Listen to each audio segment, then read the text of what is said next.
சரி சரி, கேள்வி பதில் நிகழ்ச்சி சரியா முடிஞ்சது. சந்தோஷம். தாமோதரன் ஐயா ஒரு கேள்வி கேட்டிருந்தாரு. அது சாப்பாடு விஷயங்கிறதுனால ரொம்ப பார்த்து சமையல் பண்ணிருக்கு அப்படின்னு சொல்லுவாங்க. கொஞ்சம் பொறுமையா ஆக்க பொறுத்தவருக்கு ஆற பொறுக்கணும் அப்படிம்பாங்க.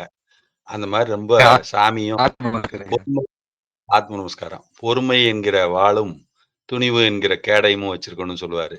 அந்த மாதிரி நீங்க பொறுமையாவும் துணிவோட இருங்க. கண்டிப்பா விரைவில் உங்களுக்கு நல்ல உணவு பழக்கங்களை எளிமையா ஜீரணம் ஆகிற மாதிரி, ஆன்மீகத்துக்கு சத்தா இருக்கிற மாதிரி, ஜீவசக்தி அதிகம் செலவாகாம சுக்கல ஆற்றல் நஷ்டமாகாத ஒரு உணவு முறை வழிமுறைகளை தகுந்த முறையில், ஏன்னா வாத பித்த சிலைத்தும் உடம்பு இருக்கு, அதுக்கு தகுந்த மாதிரியும் வைத்திய முறையும் சேர்த்து ஆயுர்வேதம் எல்லாம் சேர்ந்து நுட்பமா வரணுங்கிறனால தான். இல்லை அவசரமா ஏதாவது சொல்றது இருந்தால் கொஞ்சம் சொல்லிடலாம். வெறுமன பழங்கள் ரஜோகுண உணவுகளை தவிர்த்து சாத்வீக ஆகாரம் சாப்பிடுங்கன்னு சுருக்கமா சொல்லிடலாம். ஆனா கொஞ்சம் விரிவா சுத்தமா இருக்கட்டும்ங்கிறதுக்காக கொஞ்சம் இல்லை காலதாமது பொறுத்து கொள்ளும்படி கேட்டுக்கொள்கிறோம். சரிங்களா? உங்க கேள்விக்கு சரிங்க. நன்றி நன்றிங்க. நமஸ்காரம். அப்புறம் அது முடிஞ்சது. சரி, நேற்று அந்த உருவாருகம், அதாவது மிருத்யோர் சுப்பிரமணியா கேட்டிருந்தாரு ஒரு கேள்வி. அதாவது திரையம்பகம் யஜாமகே சுகந்திம் புஷ்டிவர்த்தனம், அது பூரா அந்த சித்த வித்தை தான். அதுதான் சொல்லியிருக்குது. அதை நம்ம இதில் சாட் ஜிபிடியில் கேட்டு கூட அதோட விளக்கங்கள் ரமேஷ் ஐயாவுக்கு அனுப்பிச்சிருக்கிறேன், மற்றவங்களுக்கும் சேகர் ஐயாவுக்கும் அனுப்பிச்சிருக்கிறேன். அதெல்லாம் பார்த்து நீங்கள் தெரிஞ்சுக்கலாம். நம்ம குரூப்லேயும் போட்டு விட்ருக்குறேன், அதில் நீங்கள் பார்த்து தெரிஞ்சுக்கலாம் அந்த பாடல் விளக்கம். அதனால் இன்றைக்கி ஓரளவுக்கு அது முடிஞ்சுது. இப்போ இன்றைக்கி வந்து நான் யார் 12வது பாகம் நிறைவேறதுக்கு கடைசியில் எந்த நிலைமையில் நான் அது முடிக்கிறேன்னு எனக்கே தெரியாது. அதனால் நான் முதல்லையே இந்த பேப்பரில் இருக்கிறத நேற்று 8ஆம் பக்கத்துலேருந்து இடையில ஒரு 10ஆம் பக்கம் வரைக்கும் லேசாக வாசிச்சிருக்கிறேன். இருந்தாலும் இன்னைக்கு பேப்பரை முதல்ல வாசிச்சிடலான்னு பார்க்குறேன். ஏன்னா அதுக்கப்புறம் அதுக்கு உள்ளே போயிட்டா அந்த உணர்வில் அப்படியே உள்ளே கொண்டு போயிடும்.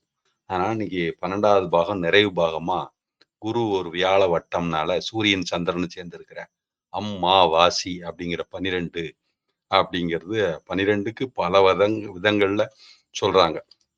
12 சீடர்கள் அப்படின்னு சொல்லுவாங்க. இந்த மாதிரி 12 ஆதித்யர்கள் அப்படிம்பாங்க. சரிங்களா? அதனால 12ங்கிறது 12 கலைகள். சரிங்களா? ஏகாதச ருத்ரர்கள் அப்படிம்பாங்க. இது மாதிரி 12க்கு ஒரு மகத்துவம் இருக்கிறது. சரிங்களா? அதனால இந்த 12ங்கிறது 2, 1, 3 குருவாயிருது. 1ஆம் நம்பர் 2ஆம் நம்பர் சேர்க்கும்போது அப்படியும் எடுத்துக்கலாம். அதை இந்த மாதிரிலாம் இருக்குன்னா இன்னைக்கு நான் முதல்ல 8ங்கிற அச்சரத்துல இருந்து ஆரம்பிக்கிற மாதிரி அந்த அச்சரத்துல இருக்கிற உள் ஞானம் என்னங்கிறத பேப்பர்ல இருந்து 16 பக்கம் வரைக்கும், 16ங்கிறது அதுவும் குருவுக்கு உள்ளது என்னதான். அதனால விசேஷம் 16 கலைகள் சந்திரனுக்கும்பாங்க. 8 to 16 இருக்கிற பக்கத்தை முதல்ல பேப்பர்ல இருக்கிறத ஷார்ட் ஜிபியில் ஏற்கனவே எடுத்துன்னு சொல்லியிருந்தேன். அதை கடன்னு கொஞ்சம் வாசிச்சு முடிச்சிடுறேன். ஓரளவுக்கு உங்களுக்கு அது உணர்ந்துக்குவீங்க. அதுக்கப்புறம் நான் ஜென்ரலாக பேசுகிற மாதிரி பேசி இந்த நான் யாருங்கிறது கிட்டத்தட்ட உங்களுக்கு இந்த நான்கிறத உண்மையான நான் எதுங்கிறத இந்த 12வது அத்தியாயத்து நிறைவில் உங்களுக்கு உணர வச்சிடணுங்கிறதுல தெளிவாக இருக்கிறேன். சிவானந்தபுரம் சார் அருளாலையும் இறைவன் அருளாலையும் சரியாக சொல்லி நிறைவு செய்வேன்னு நம்புகிறேன். சரிங்களா? கொஞ்சம் டைம் ஆனாலும் தயவு செய்து கொஞ்சம் பொறுத்துக்கும்படி கேட்டுக்கொள்கிறேன். சரிங்களா? அனைவருக்கும் ஆத்ம நமஸ்காரம். இப்போ 12ஆம் பாகம் உள்ள போகிறோம். நம்முடைய உள் அறிவு சத்தமாக பேசாது, அது இடைவெளியில் கிசுகிசுக்கும். அதாவது மிக மெதுவாக நுட்பமாக உணர்பவர்களுக்கு மாத்திரம், உள்ளே அமைதியாக இருந்து உணர்வுகளுக்கு மாத்திரம் அந்த தன் உணர்வு உள்ளே இருந்து பேசுவது, அதாவது மெதுவாக உணர்வில் தட்டுப்படுவது உணர்ந்து கொள்ள முடியும், உணர்வில் உணர முடியும். அதை பின்பற்றினால் உடனடி பலன் கிடைக்காது அப்படின்னு நம்ம நினைக்கிறோம். ஆனா அப்படி இல்லை, அது சரியானதுதான். ஆனால் நீ உன்னுடன் பிரிய மாட்டாய், நாம நம்மளோட சிந்தனை அறிவிலிருந்து வேறுபட மாட்டோம் அப்படிங்கிறத நம்ம புரிஞ்சுக்கலாம். சரிங்களா? அதாவது அது உண்மையாக அந்த உள் உணர்வாக மாறிதான், அதாவது இன்ட்யூஷன் பவர் அப்படிம்பாங்க, அந்த மாதிரி உள்ள அறிவாக மாறிதான் அது நம்மகிட்ட வருது. அப்படி வர்றதுனால நம்ம சூழ்நிலைய முற்றிலும் அறிந்த ஒருவர் சொல்வது போல மிகச் சரியான வழிகாட்டுதலாக அது இருக்கும். அப்ப அந்த உள்ள அறிவுடன் இணைவதுங்கிறது ஒரு பயிற்சி கிடையாது, அது சாதாரண ஒரு நம்பிக்கை கிடையாது. ஆனா அது உண்மையிலேயே அது ஒரு சரியான இடத்துக்கு நம்மளை கொண்டு போகணும்னா நம்ம வெளி கவனங்கள்ல இருந்து நம்மளுடைய முழுசா உணர்வை முழு கவனமாக உள்ளில் திருப்ப வேண்டும். அப்பொழுதுதான் நமக்கு அந்த உள்ளறிவை தடுக்கிற பழக்கத்திலிருந்து விடுபட்டு, உள்ளறிவு எது அப்படிங்கிறது நம்மளால உணர முடியும். அந்த அசையாத பூரணமாகிய பிரம்மத்திலிருந்து தான், அந்த ஜீவனிலிருந்து தான் நமக்கு தூய ஈஸ்வர தன்மையிலிருந்து தான், நிஷ்கலங்கத்துவத்திலிருந்து தான் அந்த நல் உணர்வு தெளிவு வருது. சாமி சொல்றாரு, எதையாவது ஆலோசனை பண்ணும்போது, நம்ம உள்ளில் தான் பார்க்கிறோம் அப்படிங்கிறாரு. இந்த இடத்துல ஏதாவது கட் ஆச்சுன்னா கொஞ்சம் கவனிச்சுட்டு வந்து சொல்லிருங்க. சரிங்களா? அப்படிங்கிறதுக்கு புற உலக சிந்தனை, புற உலக ஆர்ப்பாட்டங்களை தடுத்து நிறுத்திக் கொள்வதற்கான வழியை தேடிக்கொண்டு, மிகவும் அமைதியில் உள்நோக்கி பார்க்கக்கூடிய அந்த பார்வையை திட சித்தமாக, உறுதியாக, சிறித பிரஞ்சனாக இருக்கும்போது, அதாவது பிணம்போல் உடம்பை கிடத்தி என்று சொல்வார்கள். அப்படி, அதாவது ஐம்புலன் வழியாக சுட்டி காட்டப்படுவதை அந்த சுட்டுதலை தடுத்து கொண்டு சுட்டறுத்து என்று சொல்வார்கள். அந்த சுட்டுதலை நீக்கிக் கொண்டு அப்படி சுட்டிக்காட்டுவதை நாம் கவனத்தில் கொள்ளாமல் சாட்சி பாவனாக உள்முகத்திலே ஒருமுகப்பட்ட நினைவாக இருக்கும்போது, ஒரு நினைவாக, ஏக நினைவாக, துல்லியமாக, அமைதியாக, உள்ளே உறைந்த நிலையில் கவனம் முற்றிலும் துல்லியமாக ஊசி முனை அளவு குவிந்த நிலையில் நாம் இருந்தால் அந்த உள் உணர்வை, உள் அறிவை தெளிவாக, இன்னர் விஸ்டத்தை தெளிவாக அறிய முடியும். அப்படிப்பட்ட நிலைதான் நம்மளுக்கு தேவை. அதாவது ஞானம் இன்மையே மரணம், ஞானமே வாழ்வு அப்படிங்கிறத நம்ம உணர்ந்துக்கணும். அதாவது சாதாரணமா இறந்து போறது அப்படின்னா, அறியாமையோட உடலை விட்டு போனா அது சாதாரண மரணம், சாதாரண இயற்கை மரணம்னு பேர். அப்போ நாம ஞானத்தோடு கூடிய நிலையில போறதுனால அது சமாதி என்று அழைக்கப்படுகிறது. அப்ப சாதாரண மரணத்திற்கும் சமாதி மரணத்திற்கும் வித்தியாசம் இருக்கிறது. அப்போ நித்திய வாழ்வு என்பது நம்முடைய உணர்வு தெளிவடைந்து விட்டது. நாம் உள்ளுணர்வாகிய பேரறிவாகிய பிரம்மத்தோடு தொடர்பு கொண்டு விட்டோம். பிரம்மத்தை சார்ந்து விட்டோம். அதனால் நமக்கு அழிவில்லை. நாம் அந்த அழியாத நித்திய வஸ்து, அந்த அசல பிரதிஷ்டம் நாம் தான் அப்படிங்கிறத உணர்ந்து கொள்றோம். அந்த அச்சரம் நாம்னு தெரிஞ்சுக்கிறோம். அந்த தெரிஞ்சுக்கிறக்காக தான் இந்த பயிற்சி, இந்த போராட்டம், இந்த ஆன்மீக வாழ்க்கை. அதுதான் சப்தம் நசித்தால் நாம் மனிதனாகிறோம்னு புறத்தில் இருக்கிற சலனமாகிய சப்தம் நீக்கி கொண்டு உள்ளில் இருக்கிற அந்த தன் உணர்வை அறிகிறோம் அப்படிங்கிறது உங்களுக்கு புரியுது. அதுதான் நித்திய அனித்திய வஸ்து வேகம் பண்ணுவது அப்படின்னு பேர். அப்போ வெளியில இருக்கிற விஷயங்கள் மேல பற்றுதல் காட்டக்கூடாது அப்படின்னு புரிஞ்சுக்கிற துல்லியமான புத்தி தான், அதாவது விசேஷ புத்தி.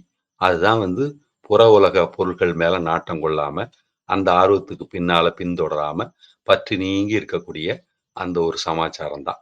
அப்படி நீக்கக்கூடியவர்களுக்கு தான் மனது உள்ளில அருமையாக நிற்கும்.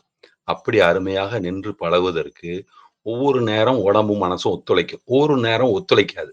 அது வெளியில இருக்கிற சூழ்நிலையா இருக்கலாம், உள்ள இருக்கிற சூழ்நிலையா இருக்கலாம், சாப்பிட்ட ஆகாரம் காரணமா இருக்கலாம்.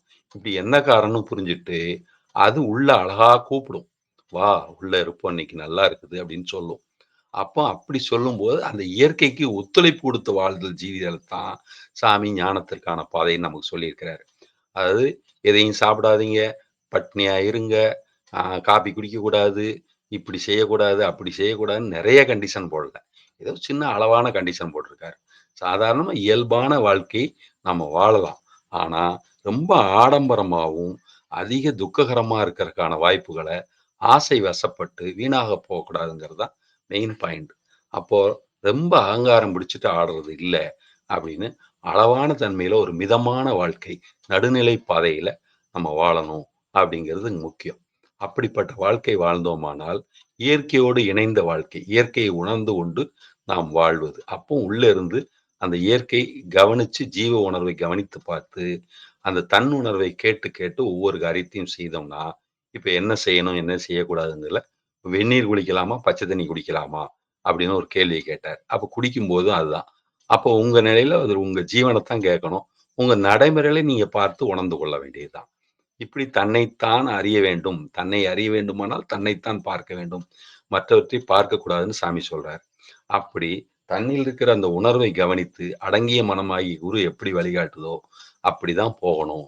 அப்படிங்கிறது தான் இங்க பாயிண்ட். சரிங்களா? அப்படி உள்ளில் பார்த்து படிக்க வேண்டும்ங்கிறாரு. என்னடா இது உள்ளில பார்த்து, உள்ள என்ன எழுதியா வச்சிருக்குது படிக்கிறதுக்கு? அப்படின்னு நம்ம பார்த்தோம்னா, உண்மையிலே உள்ளில் பார்த்து படிப்பதுன்னா, நீங்க அமைதியா இருந்து உள்ள பார்த்துட்டீங்கன்னா, உள்ள அந்த உணர்வு அத்தன வகையான விஷயங்களையும், அத்தன விதமான ஆனந்தத்தையும் நமக்கு தெளிவா காட்டுது. அதனால அப்படிப்பட்ட அந்த உள் உணர்வத்தான் நீங்க உணர வேண்டியது. அந்த உள் அறிவைத்தான் பெற வேண்டியது. அதான் பிரம்மமாகிய பேரறிவு. அப்ப பேரறிவில் நாம் கலந்து கொள்ள வேண்டும்.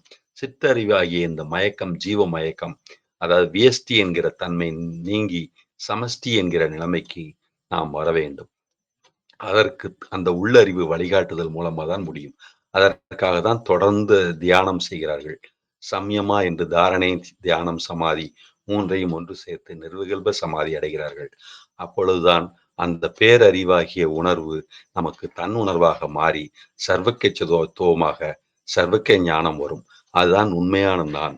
அந்த மெய் நான் என்பது உணர்வு. அதுதான் தடையற்ற உணர்வு, தடையற்ற பார்வை, தடையற்ற தெளிவு நமக்கு உண்டாகி இருக்கும்.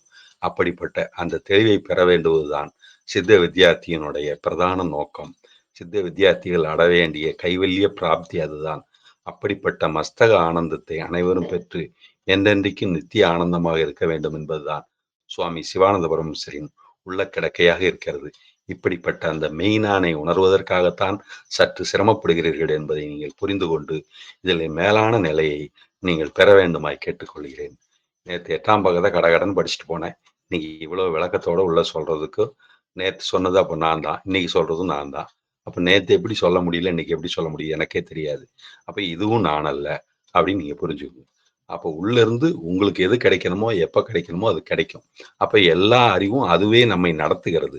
நாம் அதுக்கு அப்படி நடத்தும் போது ஒத்துழைப்பு கொடுக்கறது ஒண்ணுதான் நம்ம வேலை.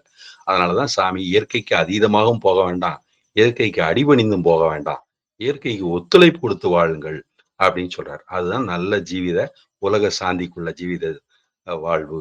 அதுதான் உலக சாந்திக்குள்ள ஜீவிதம்னு நமக்கு சாமி சொல்லியிருக்காரு. அதை நீங்க சரியா புரிஞ்சுக்குவீங்கன்னு நம்புறேன். சரிங்களா? அப்போ இந்த உள்ளறிவை தடுக்கின்ற சில விஷயங்கள் நம்மகிட்ட இருக்கு. அதை நம்ம நீக்கிக்கணும். அது என்னன்னா அவிவிவேகம். அதாவது ரொம்ப அவசரப்படுறது. நேற்று அதை சொல்லியிருந்தேன். அப்போ அந்த அவசரம்ங்கிறத நமக்கு தடுக்க வேண்டும். வேகம் கெடுத்து ஆண்ட வேந்தனடி வெல்க அப்படிங்கிற ஆங்கிள் நம்ம அதை புரிஞ்சுக்கலாம். சரிங்களா? இப்படி நம்ம பார்க்கணும். அதாவது நம்ம அது இதுன்னு சிந்தனை இப்படி இருக்கலாமோ அப்படி இருக்கலாமோன்னு நிறைய ஆசிலேஷன் மைண்ட் பண்றோம். இதெல்லாம் சாதாரண நினைவறிவிலிருந்து, கேட்டறிவிலிருந்து, வெறும் நாலேஜ்ல இருந்து வர்றது. அது கன்ஃபர்மேஷனான இன்ஃபர்மேஷன் கிடையாது. அப்ப கன்ஃபர்மேஷன் ஆன இன்ஃபர்மேஷன் உள்ள இருந்து வரக்கூடியது. அதுக்கு வெளியில இருக்கிற சிந்தனையை அளவா பண்ணிட்டு உள் உணர்வுல கேட்டோம்னா அது மிகச்சரியாக தெரியும். இப்படியா அப்படியா இதா இருக்குமா அதா இருக்குமான்னு ஏற்கனவே இருக்கிற நினைவறிவுக்குள்ள போட்டு போராடுறது தான் பயத்தின் காரணமாக போராடுறோம். அப்படிப்பட்ட போராட்டம் இல்லாம இருக்கும்போது தான் அந்த உள்ளுணர்வு நமக்கு தெளிவா பேசும். அழுது அழுது ஆர்ப்பாட்டம் பண்ணி போராட்டம் பண்ணி நான் வாழ்க்கைக்கு என்ன செய்ய போறேன், ஐயோ இதுக்கு மேல எனக்கு முடிவே இல்லையா அப்படின்னு எல்லாம் அழுது ஆர்ப்பாட்டம் பண்ணி ஓஞ்சி தலையில அடிச்சு அழுது புரண்டு பேசாம போய் ஓஞ்சு போய் உட்கார்ந்ததுக்கு அப்புறம் உள்ள இருந்து மெதுவா ஒரு குரல், இப்படி பண்ணா சரியா இருக்கும் அப்படின்னு உடனே முகம் பிரகாசமாயி ரைட் நம்ம பிரச்சனைக்கு சொல்யூஷன் கிடைச்சிருச்சு அப்படின்னு உள்ள இருந்து நமக்கே தெரிய வரும். மிகப்பெரிய துக்கத்திலையும் அந்த உள்ளுணர்வு நமக்கு சரியா வழிகாட்டும் அப்படிங்கிறத நீங்க புரிஞ்சுக்கணும். ஆனா நம்ம அழுது ஆர்ப்பாட்டம் பண்ணி வெளியில் இருக்கிற புற விஷயங்களோட பெரும் சலனத்தின் காரணமாக தான் அந்த உள்ளுணர்வை நாம் சரியாக உணர முடியாமல் இருக்கிறது. அதனால்தான் நாம் சலனத்தை நிறுத்தி நிச்சலன தத்துவமாக, அதாவது நிஷ்கலங்கத்துவமாக இருக்க வேண்டும். அதுதான் உலக சாந்திக்குள்ள ஜீவிதம் என்று சிவானந்த வம்சர் நமக்கு சொல்லியிருப்பது இதன் காரணமாக என்பதை சரியாக உணர்வோமாக. அப்போ இப்போ 10வது பக்கத்துக்கு வந்திருக்கிறோம். இப்போ ரமண மகரிஷி சொல்றார், அதிக வாசிப்பு அமைதியை கலைக்கும். நிறைய வீடியோ பார்க்கறது, இந்த இதுல வலைத்தளங்கள்ல நிறைய பார்க்கறது கேட்கறது, இது எல்லாமே மண்டைக்குள்ள அந்த காதுல செட்போன் ஹெட்போன் மாட்டிட்டு கேட்கறது, இதெல்லாம் மூளையில அதிர்வுகளையும் அந்த கதிர்வீச்சுகளையும் ஏற்படுத்தும். கண் பார்வை கதிர்வீச்சுகளால கண் ஆற்றல் வீணாக வெளியே போகும். இப்படியெல்லாம் இருந்து நம்முடைய மௌனத்திற்கு, நம்மோட அமைதிக்கு, இயற்கையோடு இணைந்து வாழ்ற இடத்துல இருக்கிற அமைதிக்கு குந்தகமா இருக்கிறதுனால இயற்கையா அது எப்படி வேலை செய்யணுமோ மூளையும் மனதும் உள்ளுணர்வா இருந்து ஜீவன் உள்ளுணர்வா நமக்கு சொல்ல வேண்டிய கருத்து இதனால தடைப்படக்கூடும். அதனால வெறும் வாக்கு மௌனம் மட்டும் மௌனம் அல்ல, மற்ற எல்லா வகையிலையுமே நம்மை செம்மைப்படுத்தி கொள்ள வேண்டும்ங்கிறதா இதுல நம்ம புரிஞ்சுக்கிறோம். சரிங்களா? அதனால கைபேசி பயன்படுத்துங்க, அளவா பயன்படுத்துங்க. எல்லாத்தையுமே ஒரு உலக வாழ்க்கைக்கு தேவை அப்படிங்கிறதுக்காக ரொம்ப அதிகமான பயன்பாடு நெறைய பொருள்கள வச்சுட்டு தடுமாறாதீங்க. ரொம்ப எளிமையான வாழ்க்கைய தான் நமக்கு சாமி பரிந்துரை செய்திருக்கிறார். அப்படிப்பட்ட இத நினைக்கணும். சரிங்களா? அதனால ரொம்ப பேச வேண்டாம், ரொம்ப யோசிக்க வேண்டாம். அதே நேரத்தில ரொம்ப உடல் பற்றும் வேண்டாம். உடல் பற்றே இல்லாமலும் இருக்க வேண்டாம். சரிங்களா? அதனால நம்ம வந்து அது இதுங்கிற நானா விதமான சிந்தனை உள் ஓட்டம் கூட கம்மியாகணும். வெளி ஓட்டம் கம்மியாகிற மாரி உள் ஓட்டமும் கம்மியாகணும். அப்போ உள்ளறிவு தெளிவான ஒரு அமைதி பெறும். அப்போ அந்த அமைதியில தான் உள்ளறிவு நமக்கு உதயமாகும். இந்த உள்ளறிவுக்கு பெரிய விளக்கம்லாம் வேண்டியதில்ல. அது நேரடியா நம்ம நிரூபிச்சாகணும், யாருக்கும் நிரூபிக்கணுங்கிற கட்டாயம் இல்ல. நம்ம அது உள்ளுணர்வு சொல்றபடி கேட்டு நடம்போது மிகச் சரியாகவே இருக்கும். அத கண்டுபிடிக்கிறது கொஞ்சம் காலம் ஆகும். அதனால எது சரியான உள்ளுணர்வுன்னு தெரிஞ்சுக்கிறதுக்கு கொஞ்சம் டைம் எடுக்கும். இருந்தாலும் பொறுமையா இருக்கும்போது மிகச் சரியான உள்ளுணர்வ கேட்டு நடக்கிறதோட ஆனந்தமே தனிங்கிறது நாளாவட்டத்துல நம்ம புரிஞ்சுக்க முடியும். சரிங்களா? அதனால இந்த உடல் இறுக்கமா இருக்கக்கூடாது. மனசும் இறுக்கமா இருக்கக்கூடாது. இது முடியுமா? முடியாதா? அப்படிங்கிற ஒரு பிடிவாதம் இருக்கக்கூடாது. எல்லாம் இறைவன் செயல். எல்லாம் நன்மைக்கே. எல்லாம் நல்ல விதமா முடியும். ஒரு மைனஸ்லயும் ஒரு பிளஸ் இருக்கு. அப்படிங்கிற அளவு போயிட்டீங்கன்னா, உங்க சாந்தி கலையாது.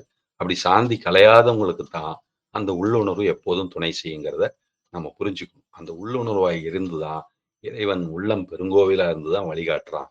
அந்த உள்ளம் பெருங்கோயிலுக்குள்ள போயிட்டா, உள்ள இருக்கிற ஆளுகிறவனாகிய ஈஸ்வரன் நமக்கு உதவுகிறான்.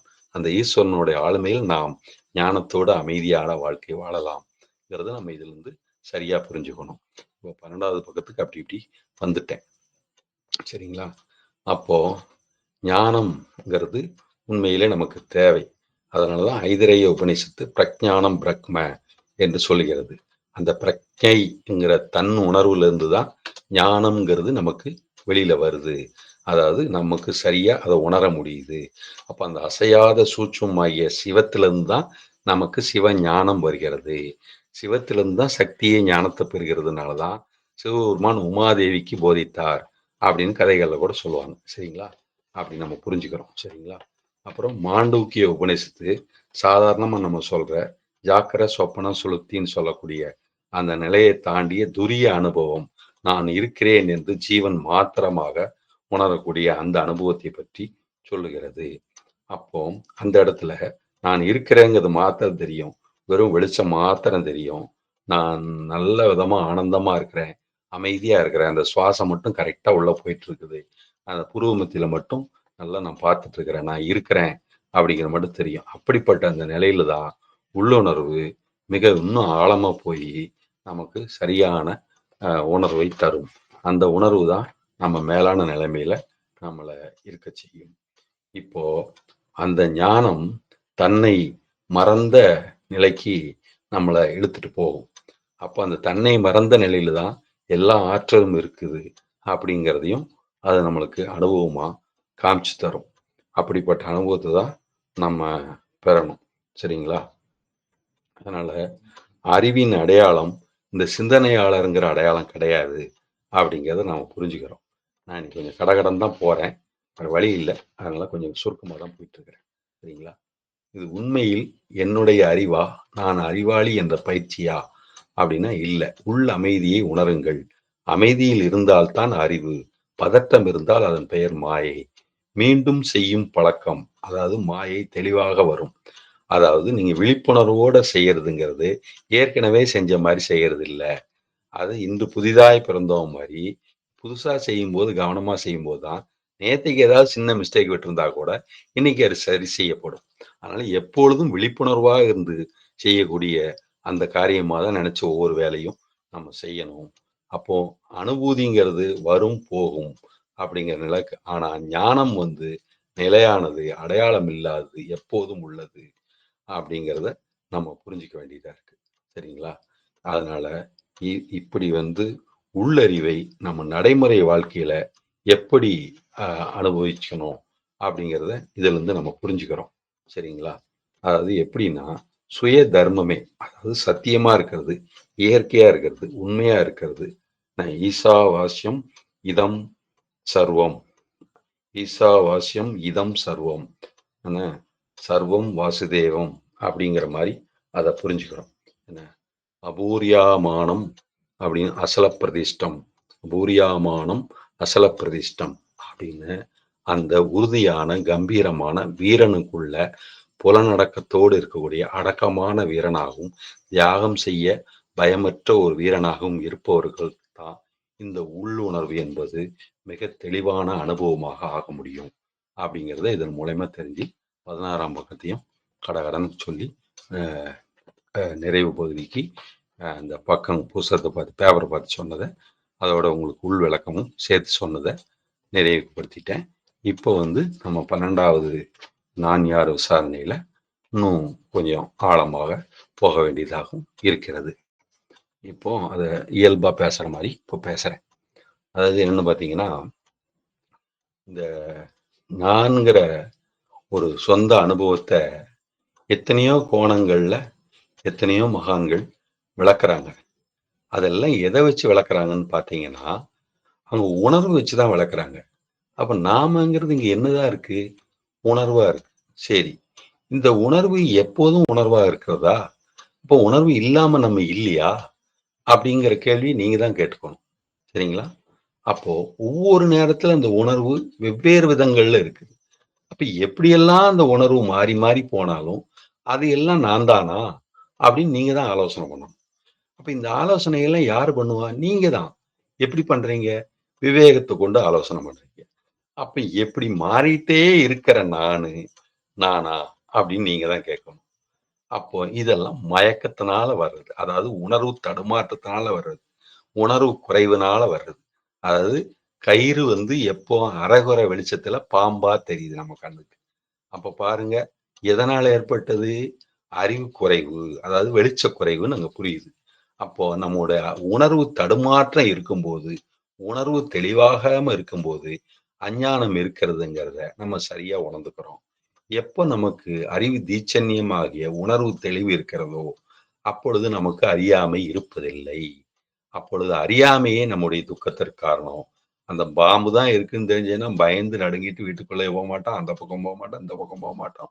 இது என்னடா வம்பா போச்சே, இது எப்பதான் போக போகுதுன்னு தெரியலையே, இது எப்போ வந்ததுன்னு தெரியலையே, இது எப்படி சரி பண்றதுன்னு தெரியலையே அப்படிங்கிற தடுமாற்றமும் அடுத்தடுத்து இருக்கிற மைனஸ் பிரச்சனைகள் நிறைய சிக்கல்கள் மேலும் மேலும் உருவாயிட்டே இருக்கும். தடைகள் மேல தடைகள் வரும். அது மைனஸ் மைனஸ் ஆயிட்டே போயிட்டு இருக்கும், பிளஸ் பிளஸ் ஆயிட்டே போயிட்டு இருக்கும். பிசினஸ்ல இருக்கவங்களுக்கு தெரியும். சரிங்களா? அந்த மாதிரிதான் வாழ்க்கையிலையும் ஒரு தடுமாற்றம், ஒரு கணம் தவறாகி பல யுகம் துடிப்பாயின்னு பாடல் இருக்குது. அப்போ எப்பொழுதும் நம்ம ஜாக்கிரதையா விழிப்புணர்வா இருக்கிறதுக்கு நம்ம உணர்வைத்தான் மழுங்கடிச்சிடக்கூடாது. அந்த உணர்வைத்தான் பலப்படுத்தணும்னு தான் சிவானந்த விமர்சன் நமக்கு சொல்றாரு. அந்த தன்னுணர்வை எந்த அளவுக்கு நீங்க வலுவாகவும் தெளிவாகவும் வைத்திருக்கிறீர்களோ அது அந்த உயிரினுடைய உணர்வு. அந்த உயிரினுடைய உணர்வு இல்லை என்றால் நீங்கள் எதையும் காணவோ அறியவோ கேட்கவோ முடியாதுங்கிறதான் சாமி சொல்றது நியாயமா இருக்குது.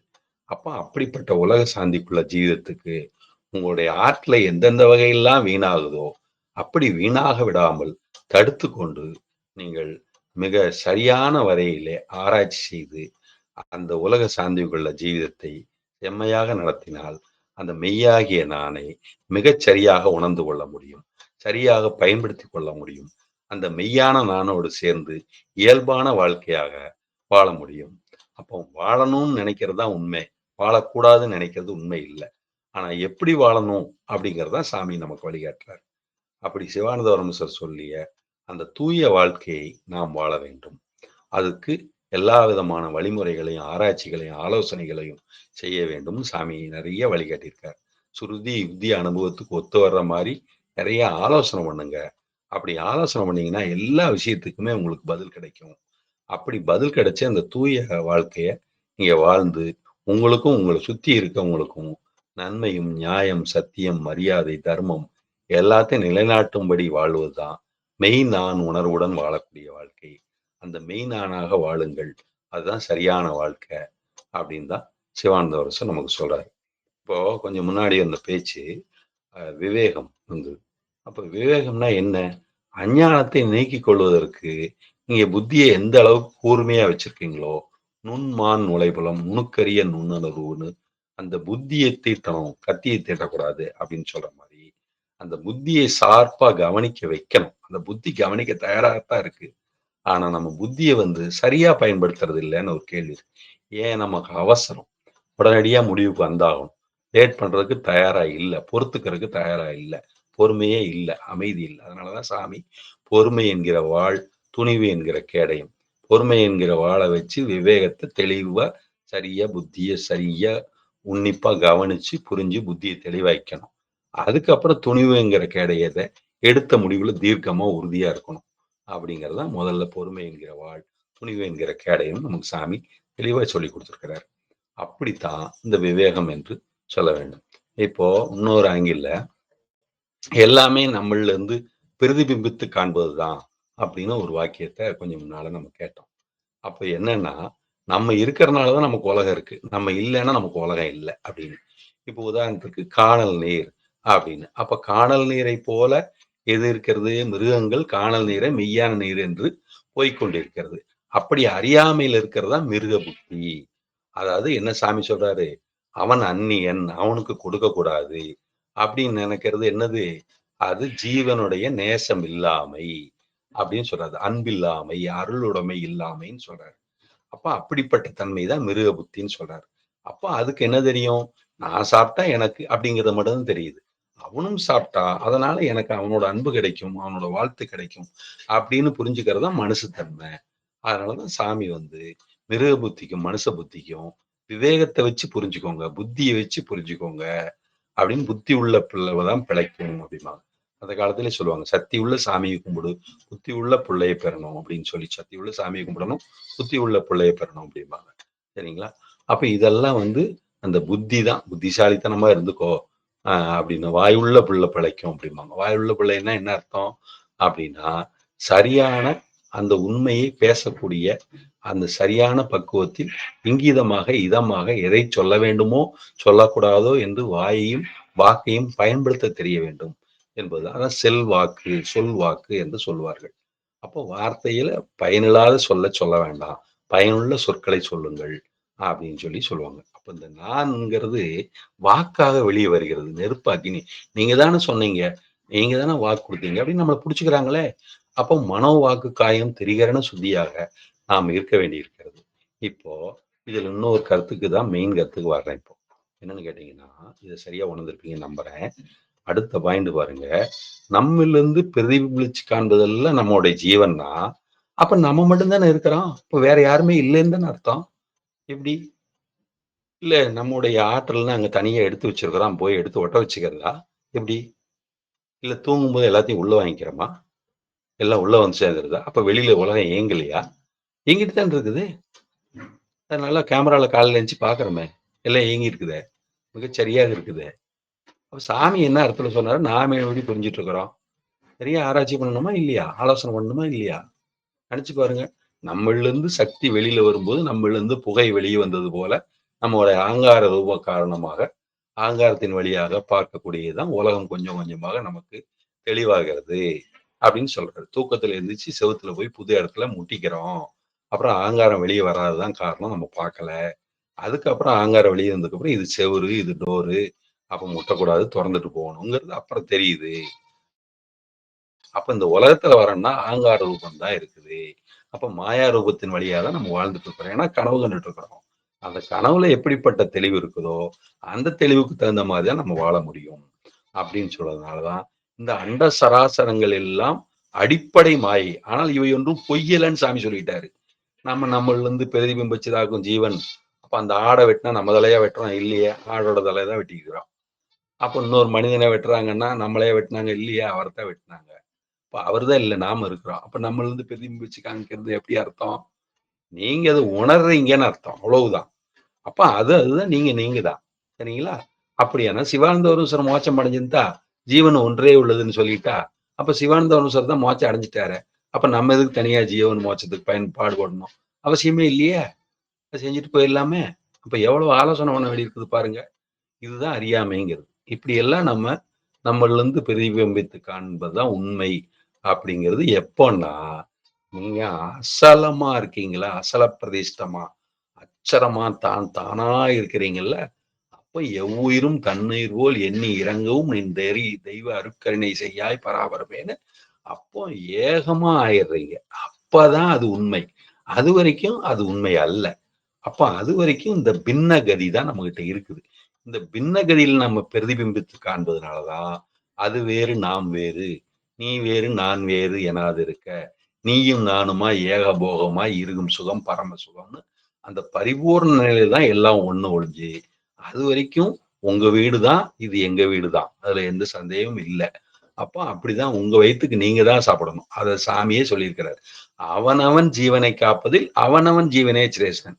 ஏன்னா ஒரு 1/2 மணி நேரம் கழிச்சு சாப்பிடலாம்ண்ணா அப்படின்னு நான் சொல்றேன். ஏன்னா அப்பதான் நான் வாழைப்பழத்த முழுங்கிட்டு வந்திருப்பேன். இன்னொருத்தரு இல்லைங்கண்ணா கொஞ்சம் பசிக்கிற மாதிரி இருக்குதுங்களே. இல்லைங்கண்ணா ஒண்ணா சாப்பிடுவோங்கண்ணா அப்படின்னு நான் மறுபடியும் சொல்றேன். அப்ப நான் தான் உணராதவனா இருக்கிறேன். அப்ப அவர் என்ன பண்ணணும்? ஓ! இவர் கொஞ்சம் உணராத ஜீவனாட்டு இருக்குது. அப்ப நம்ம ஜீவன காப்பாத்தணும்னா, சரிண்ணா நீங்க கொஞ்சம் அப்புறமேல் சாப்பிடுங்க. உங்க கூட நான் கம்பேரிசனுக்காக அதாவது கம்பெனி குடுக்குறதுக்காக ஏதாவது 1, 2 சேர்த்து சாப்பிட்டுக்கிறேன் அப்போ. இப்ப போய் நான் கொஞ்சம் சாப்பிட்டு வந்துடுறேன். இல்லைன்னா எனக்கு டயர்டு கீழ விழுந்துரும்னுங்க. அப்படிங்கிற மாரி சொல்லிட்டு நம்ம என்ன பண்ணணும்? நம்ம ஜீவன் நம்ம தான் காப்பாத்திக்கணுங்கிறாரு. அப்ப ஜீவன் ஒன்றே உள்ளதுன்னு சொன்னா, பிரதிபலிச்சு பார்க்கிறதுன்னா, அப்ப அவர் கூட சேர்ந்து அப்புறம் சாப்பிட்டுக்கலாம்னு பேசாம இருக்கலாம்ல? அப்புறம் ஜீவன் என்னத்துக்காகும்? அப்ப டயர்ட் ஆயி மயங்கி, லோ சுகர் வந்து கீழ விழுந்துருக்கு. அப்போ டீஹைட்ரேஷன் ஆயி மயங்கி விழுகிறதுக்கா? இல்ல ஹார்ட் பிரச்சனை வர்றதுக்கா? அப்ப என்ன அர்த்தம்? அவனவன் ஜீவனை காப்பதில் அவனவன் ஜீவனே சிரேஷ்டன்.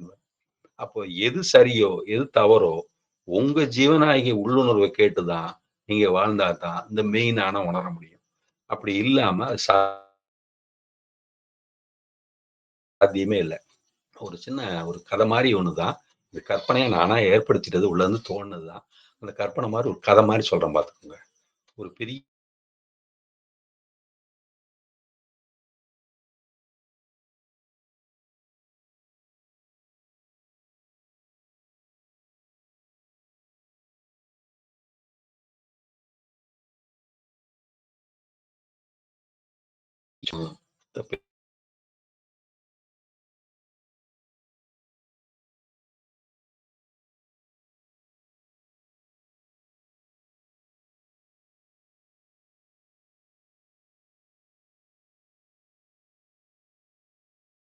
இருக்கிறத வச்சு அவங்க ஏதோ கொஞ்சம் வாழ்ந்துங்களும் இந்த சாப்பிடுற நேரம் போக, மீதி நேரத்துல தியானம், யோகம் இதெல்லாம் பண்றதும், நல்ல விதமா வாழ்க்கையில எல்லாத்துக்கும் உதவி வாழணும் அப்படிங்கிற நல்ல எண்ணத்தோடையும், தன்மையோடையும் வாழ்றவங்களா இருக்காங்க. எதுத்தாப்புல ஆடம்பரமா இருக்கிற ஆசிரமங்கள்ல எல்லா நன்மையை பத்திய போதனையும் நடக்கும். அவங்க என்னென்ன சத்தான பொருள் வேணுமோ பார்த்து, பார்த்து சயின்ஸ் ரீதியா பக்குவமா சமைச்சு சாப்பிட்டு, அவங்க சாப்பிட்டது போக மீதி இருந்தா வெளிய இருக்கவங்கள கூப்பிட்டு அவங்களுக்கும் குடுப்பாங்க.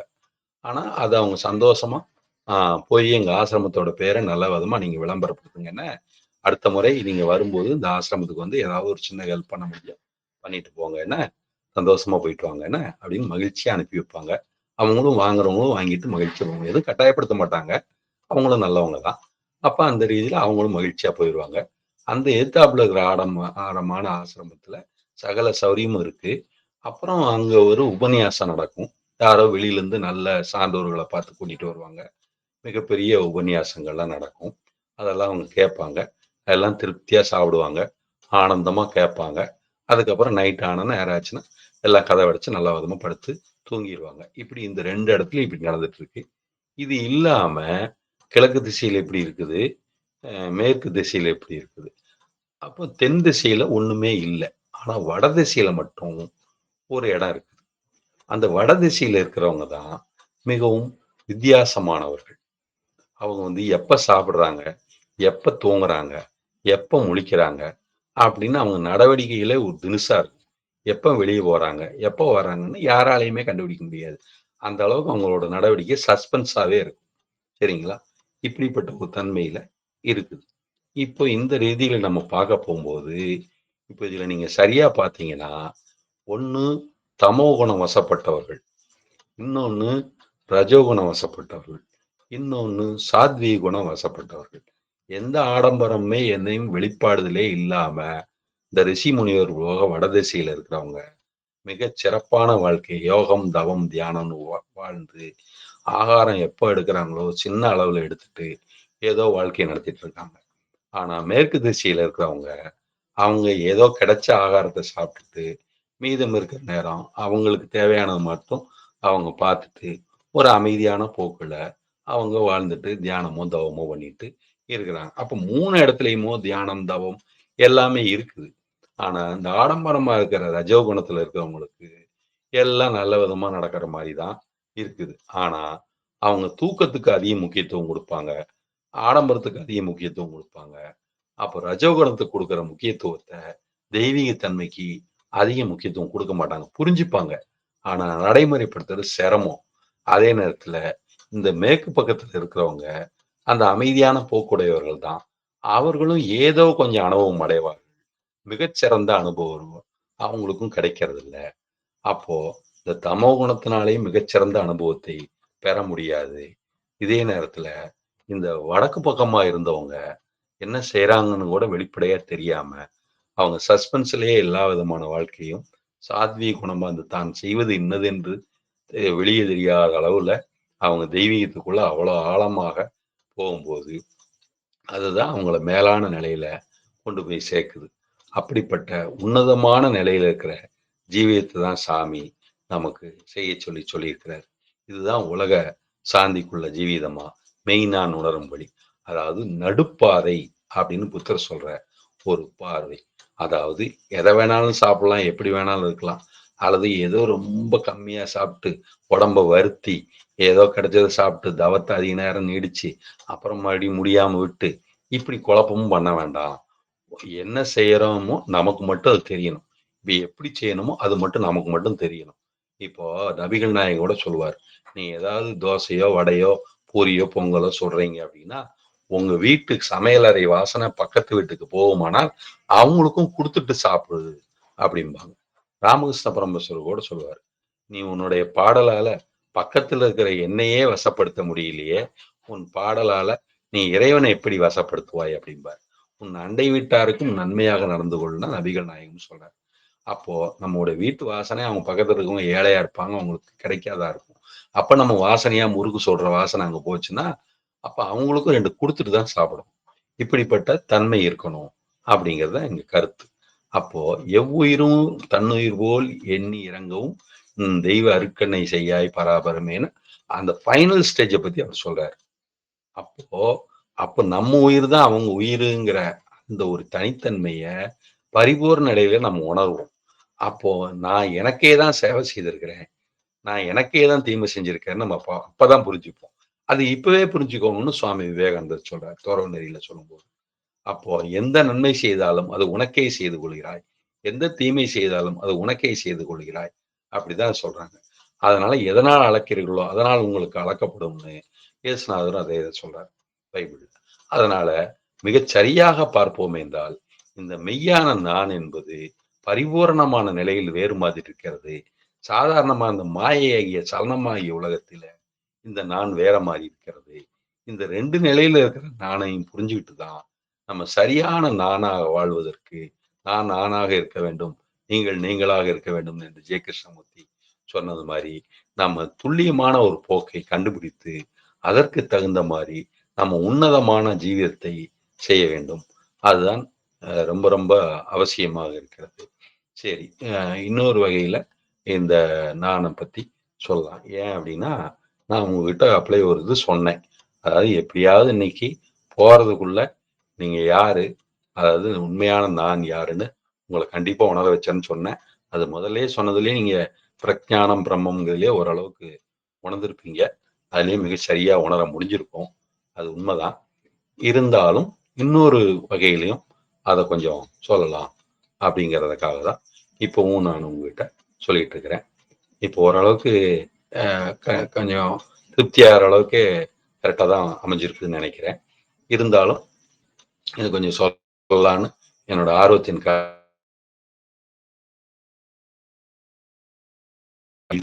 அவ்வளவு சீக்கிரமா நிறைவு செய்ய பார்க்குறேன். சரிங்களா? அதுக்கப்புறம் தனிப்பட்ட முறையில நீங்க எது கேட்டாலும் அப்பவும் நான் பதில் சொல்றதுக்கு தயாராக இருக்கிறேன். இப்ப பாருங்க, பிரம்மா, விஷ்ணு, சிவன்னு மும்மூர்த்திகள் சொல்றோம். தானு, மால், அயன் அப்படின்னு சொல்றோம். தானுமாலய சுவாமி கோயில் சுசீந்திரத்தில் இருக்கிறது. 3ம் சேர்ந்தது. மூகாம்பிகை அப்படின்னா 3 விதமான சக்திகளும் ஒன்று சேர்ந்த அம்பிகை அப்படின்னு சொல்றோம். சரிங்களா? இப்படியெல்லாம் நமக்கு கருத்து இருக்குது. அப்போ இப்போ நம்முடைய சக்தி தான் நம்மளா அப்படின்னு பார்க்கும்போது, சக்தி உள்ளில் ஒடுங்கி இருக்கும்போதும் நம்ம இருக்கிறோம். அப்ப சக்தி இல்லாத போதும் நம்ம இருக்கிறோம். சக்தி குறைவா இருக்குது. இல்லன்னா சுத்தமா இல்லாம இல்ல. அதாவது வெளிப்படுதல்ல குறைவு அவ்வளோதான். அப்போ குறைவா, மெதுவா சின்ன எழுத்தா எழுதுறது நல்லதுதான். பெரிய அளவுல எழுதுறது நம்ம தான். அவ்வளோ பெரிய லெட்டரு, ஏய் அப்பா! வீடு உயரத்துக்கு 20 அடி உயரத்துக்கு ஒரு லெட்டர் எழுதியிருக்கிறாங்களே! அப்படின்னு நம்ம பார்க்குறோம். ஒரே ஒரு எழுத்து அவ்வளோ பெருசா இருக்குது. அதே மாரி கண்ணுக்கே தெரியாத ஒரு பொடிய எழுத்த எழுதுறோம். அதுவும் நாம தான் எழுதுறோம். பாருங்க, இது 2ம் அதே சக்திய கொண்டு செஞ்சது தான். 2மே நம்மளால முடியுது. புரியுதுங்களா? அப்ப இந்த மாதிரி எந்த வேலைய செய்தாலும், நம்மளால மிகச் சிறப்பாவும் செய்ய முடியும். ஏதோ ஒரு நடுத்தரமான எழுத்தா எழுதுவோம். அப்படிங்கிற மாரி நடுத்தரமான அளவிலும் நம்ம சக்தி அப்ப சக்தியோட வெளிப்பாடு கூடுதலாவோ, குறைவாகவோ இருக்கலாம். அது பிரச்சனை இல்ல. ஆனா விஷயம் புரியதுக்கு தகுந்த மாரி இருந்ததா? அந்த நேரத்துல அவங்களுக்கு புரிய வைக்க முடிஞ்சதா? அப்படிங்கிறது தான் இங்க பிரச்சனை. சரிங்களா? அப்போ ஜீவிதம் பண்ணுவதற்கு தகுந்தா போல நம்முடைய சக்தியை அளவாக பயன்படுத்தினோமா? தேவை கருதி கூடுதலாவும் இல்ல, குறைவாவும் அல்ல, மிக குறைவாகவும் இல்ல. எவ்வளவு வேணுமோ அவ்வளவு. அந்த அளவு பயன்படுத்தி தான் ஆகணும். அதுதான் உபஜீவனம் செய்யறதுக்குள்ளய வழிமுறை. அப்படி வரும்போது, இந்த 3 மும்மூர்த்திகளாகிய தன்மை தான், முப்பெரும் சக்திகளாகிய தன்மை தான் நம்முடைய ஜீவனுடைய தன்மை என்பதை நாம் உணர வேண்டும். ஏனென்றால், இந்த மும்மூர்த்தி வடிவமாகத்தான் நாம் ஒவ்வொருவரும் வாழ்ந்து கொண்டிருக்கிறோம்.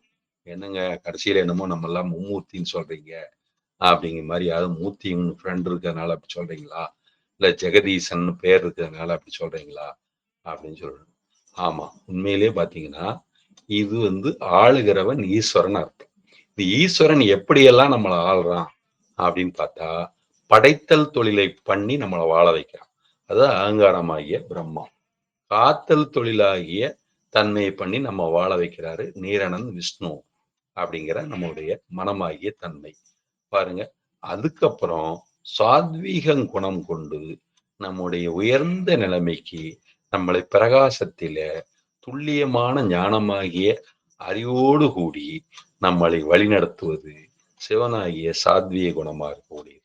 அப்ப இந்த 3 குணங்களையும் மிகச் சரியான விகிதாச்சாரத்திலே எந்த அளவிலே எப்பொழுது பயன்படுத்த வேண்டும் என்பதை தெரிந்து கொண்டு சரியாக கையாளுவோமேயானால், அதனுடைய அனுபவம் மிகச் சரியாக நமக்கு வருமேயானால், நாம் அந்த மும்மூர்த்தி சுரூபமாக இருந்து இந்த வாழ்க்கையை சிறப்பாக வாழ்கிறோம் என்பது ஒரு பொருள். அதுதான் உலக சாந்திக்குள்ள ஜீவிதமாக இங்கு கருதப்படுகிறது என்பதை நாம் மிகச் சரியாக உணர்ந்து கொள்வோமாக. இப்படிப்பட்ட இந்த தன்மையில தான் நம்ம வாழ்ந்தோம்னா தான், இந்த நான் நல்ல விதமா இருக்கும். நான் இங்க அகங்காரமே காட்ட மாட்டேன்னு சொன்னாலும் கஷ்டம்தான். அதாவது விஷ்ணுவாகிய மனமே இருக்கக்கூடாதுன்னு சொன்னாலும் கஷ்டம்தான். அப்புறம் வெறும் ஞானமாக, அறிவாக எப்போதும் நிஷ்டையிலேயே இருக்கிறேன்னு சொன்னாலும் அதுவும் கஷ்டம்தான். அப்ப நிஷ்டைக்குள்ளேயே குடியே இருக்க முடியாது. அப்புறம் அது இதுங்கிற அது வேணும், இது வேணுங்கிற ஆர்வத்திலயும் இருக்க முடியாது. இத செய்ய போறேன், அத செய்ய போறேன், இத சாதிக்க போறேன், அத சாதிக்க போறேன் அப்படின்னு வெளியிலேயே அலைஞ்சிட்டு இருந்தாலும் முடியாது. அப்ப எல்லாமே அளவு, அளவுக்கு மீறினால் அமிர்தம் நஞ்சு அப்படிங்கிறாங்க. அப்போ அளவு என்பதை சித்த வித்தியார்த்திகள் எல்லா வகையிலும் சரியா உணரணும்னு ரொம்ப நாளைக்கு முன்னாடியே அந்த கருத்தை நான் சொல்லிக்கிறேன். அப்புறம் இதுக்கு பின்னாடி இன்னொரு முக்கியமான ஒரு விஷயம் இருக்குது. இப்ப இப்படியெல்லாம் இருக்கிற உங்க நான நீங்க எப்படி நடைமுறை வாழ்க்கையில பயன்படுத்தி நான் நானாக இருக்க வேண்டும், நீங்கள் நீங்களாக இருக்க வேண்டும், தான் தானாக இருக்க வேண்டும்ங்கிற அந்த பேருண்மையை ஜீவன்கிறத எப்படி சரியா உணர்ந்து புரிஞ்சு நடத்துறதுங்கிறத தாண்டி வேறொரு கருத்து இந்த இடத்துல ஒரு சிறப்பு கோணத்துல வைக்க விரும்புறேன். இது சிலர் கண்டிக்க கூட செய்யலாம் அல்லது இருக்கலாம் அப்படின்னு நினைக்கலாம்.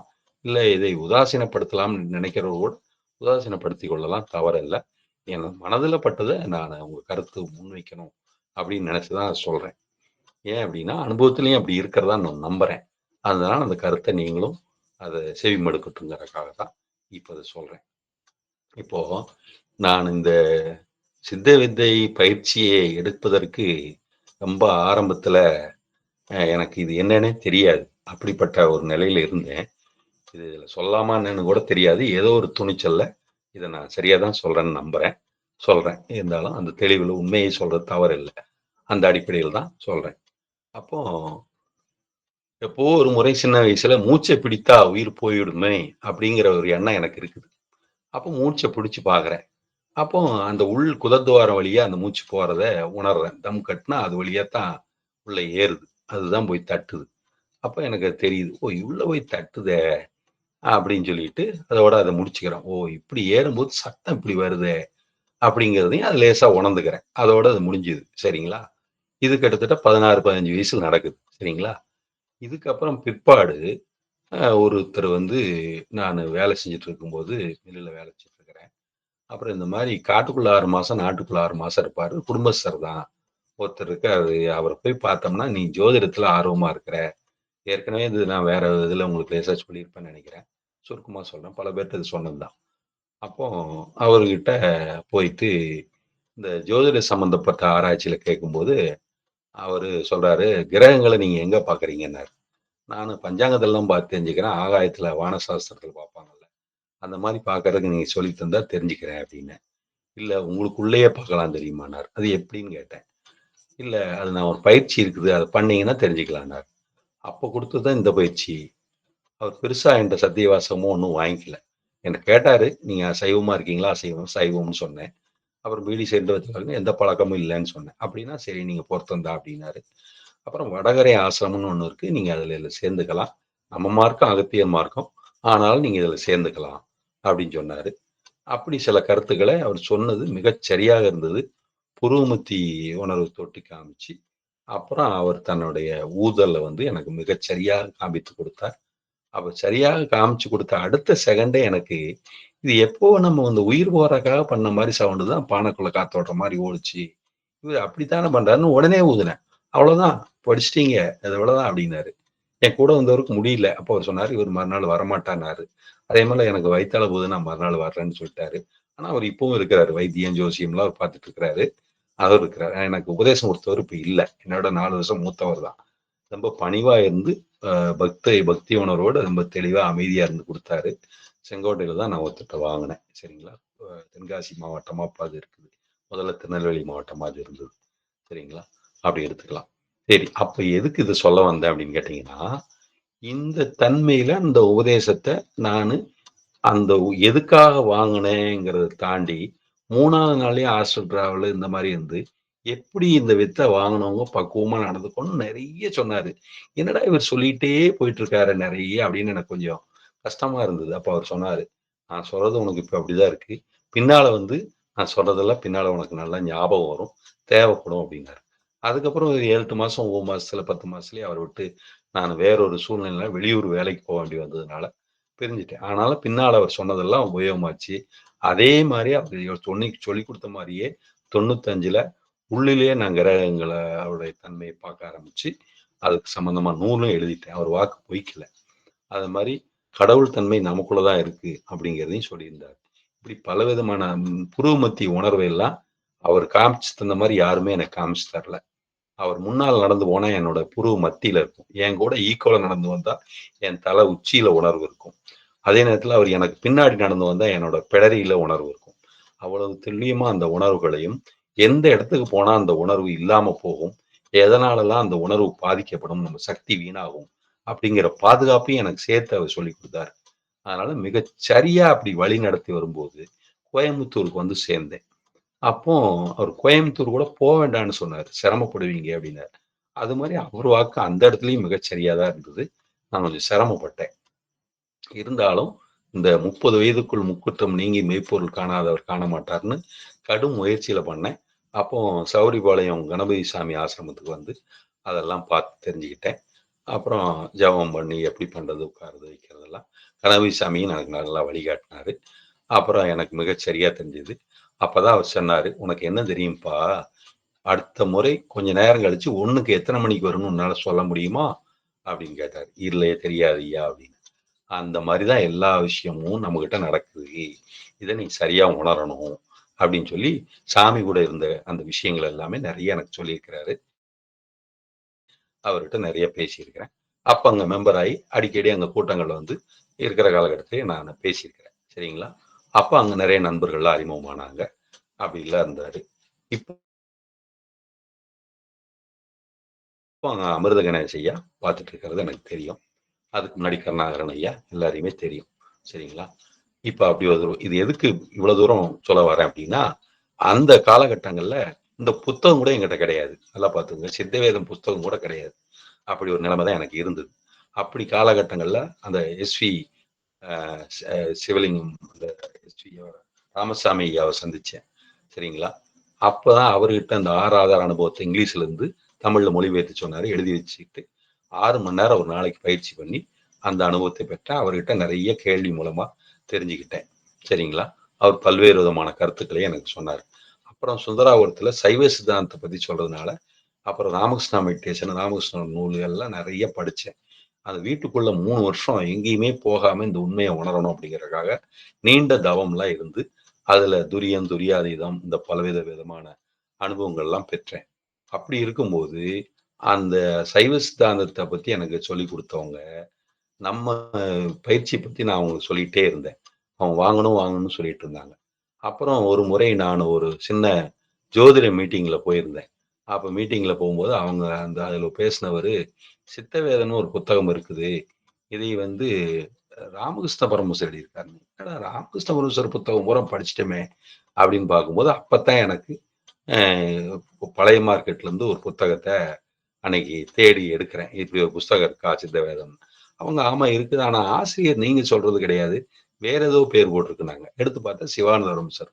ஆஹா! இது அல்லவா புத்தகம் அப்படின்னு சொல்லிட்டு, அது பைண்டிங் பண்ணி பக்காவா இருந்தது. அப்போ வாங்கி அன்னைக்கே கொண்டு போய் உக்கடத்துல அப்போ இருந்து பஸ் ஏறி திரும்ப காந்திபுரத்துல நான் 7வது வீதியில பிசினஸ்க்காக மார்க்கெட்டுக்காக ரூம் புடிச்சிருந்தேன். அப்ப அந்த ரூம்ல கொண்டோய் பீரோல வச்சு டேபிள்ல வச்சு பூட்டிட்டு அப்புறம் மறுபடியும் பழனிக்கு அந்த ஐயா வந்து பழனியில இருக்காரு. ஜோசியக்காரரு ஆஸ்மா நல்லா இருக்கு. பழனி உங்களுக்கு நல்ல இடம். பொல்யூஷன் இருக்காது போங்கன்னு சொல்லியிருக்காரு. வெப்ப பிரதேசம்.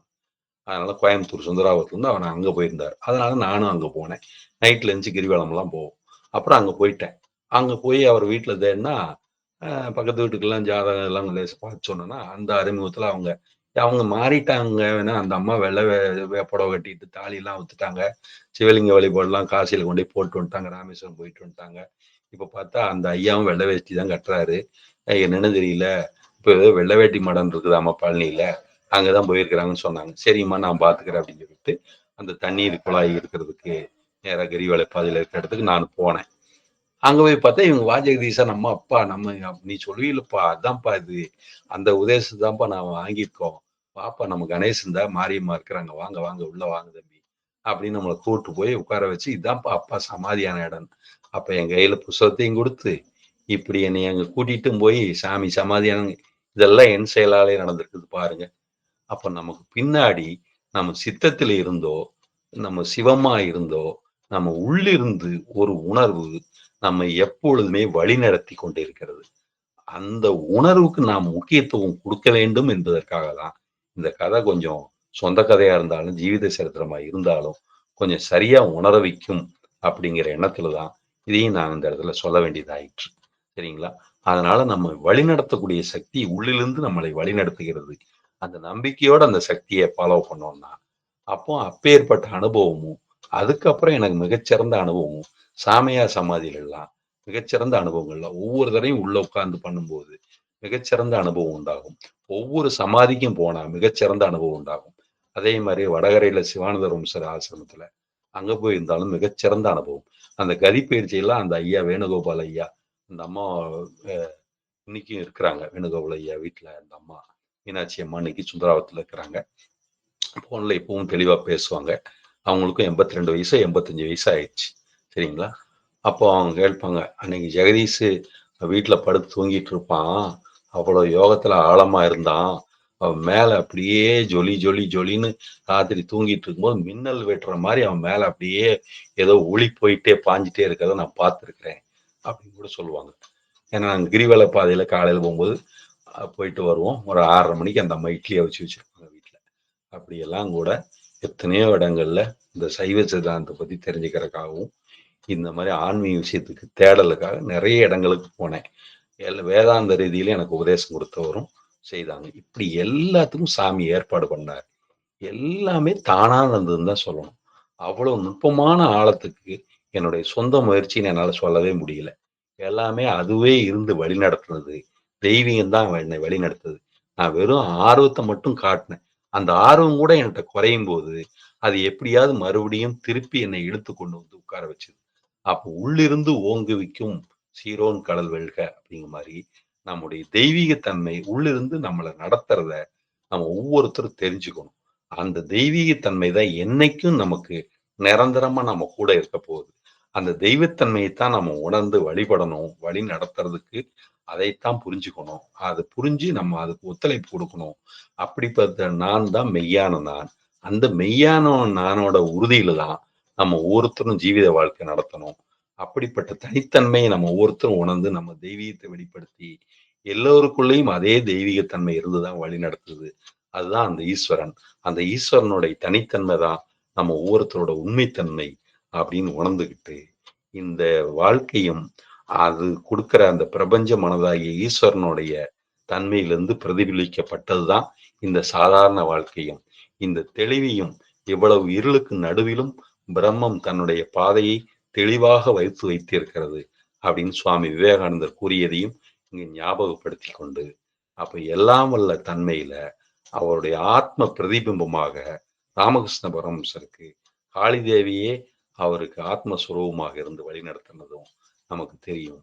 அப்படியே பல மகான்கள் பல்வேறு இடங்கள்ல பல்வேறு சொரூபங்கள்லையும் ரூபங்கள்லையும் இருந்து உள்முகமா இருந்து தெய்வீக உணர்வா இருந்து வழி காட்டுறதுனால வழி நடத்துறதுனாலதான் நம்ம ஒவ்வொருத்தரும் இதுக்குள்ள இருக்கிறோம். அதனாலதான் சாமி யாருக்கு ஆர்வம் வந்து வித்தைய கேட்கிறாங்களோ அவங்களுக்கு மட்டும் காட்டி தரலாம் அப்படிங்கிறத நமக்கு தெளிவா சொல்லி தந்ததோட சுவாமி சிவானந்தனை உமாபதியும் சிவனுமான சுவாமி சிவானந்தனை வணங்குவதுடன் நாளும் மற்ற மகான்களையும் வணங்குவோம் அப்படின்னு சொல்லியிருக்கிறதும் அந்த தெய்வத்தன்மையும் பொருந்திய மகான்களுடைய ஆசீர்வாதம் அனுக்கிரகமும் எல்லோருக்கும் வேண்டும் என்பதனால்தான் இப்படிப்பட்ட மெய்யான நான் எந்தெந்த வகையிலே இருக்கிறது என்பதை ஓரளவுக்கு நான் சொல்லியிருக்கிறேன். நீங்கள் எல்லோரும் தயகூர்ந்து ஆலோசனை செய்து இன்னும் எத்தனை வகையில் இருக்கிறது என்பதை நுணுக்கரிய நுண்ணுணர்வாக உள்ளுணர்வில் ஆராய்ச்சி செய்து ஆலோசனை செய்து உள்ளிருக்கிற உணர்வு வழிகாட்டும் நிலையிலே அந்த மெய்யான நானை உணர்ந்து கொண்டு அந்த மெய்யான நானுக்கு ஆதாரமான நான் அந்த மெய்யான நானே, அந்த மெய்யான பிரம்மமே, தான் தானாய் இருக்கிற பரிபூர்ண பரபிரம்மே, அதுதான் பெரிதான அறிவு.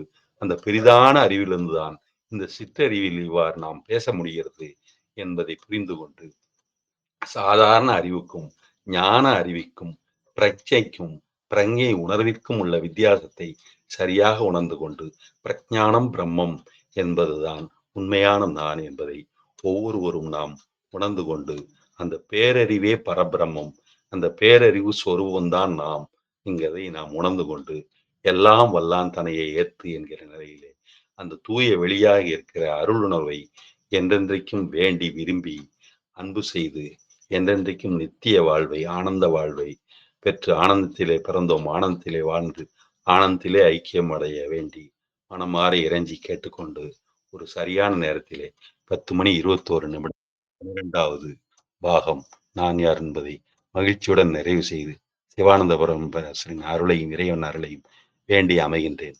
அனைவருக்கும் ஆத்ம நமஸ்காரம். ஓம் ஓம் ஓம். அனைவருக்கும் ஆத்ம நமஸ்காரம். ஐயா ஜெகதீசன் ஐயா.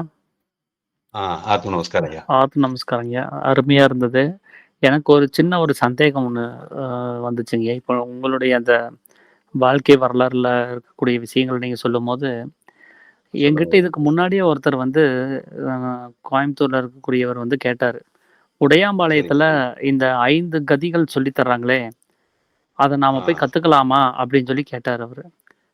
ஒரு 2 வருஷத்துக்கு முன்னாடி 2, 3 வருஷத்துக்கு முன்னாடி. அப்ப நான் சொன்னேன், ஐயா அது வந்து ஆசிரமத்துல எடுக்கக்கூடிய கதி அது அங்க மட்டும் தான் எடுக்கணும் அப்படின்னு அவர் ஒரு ஸ்டேட்மெண்ட் குடுத்திருக்கிறாரு.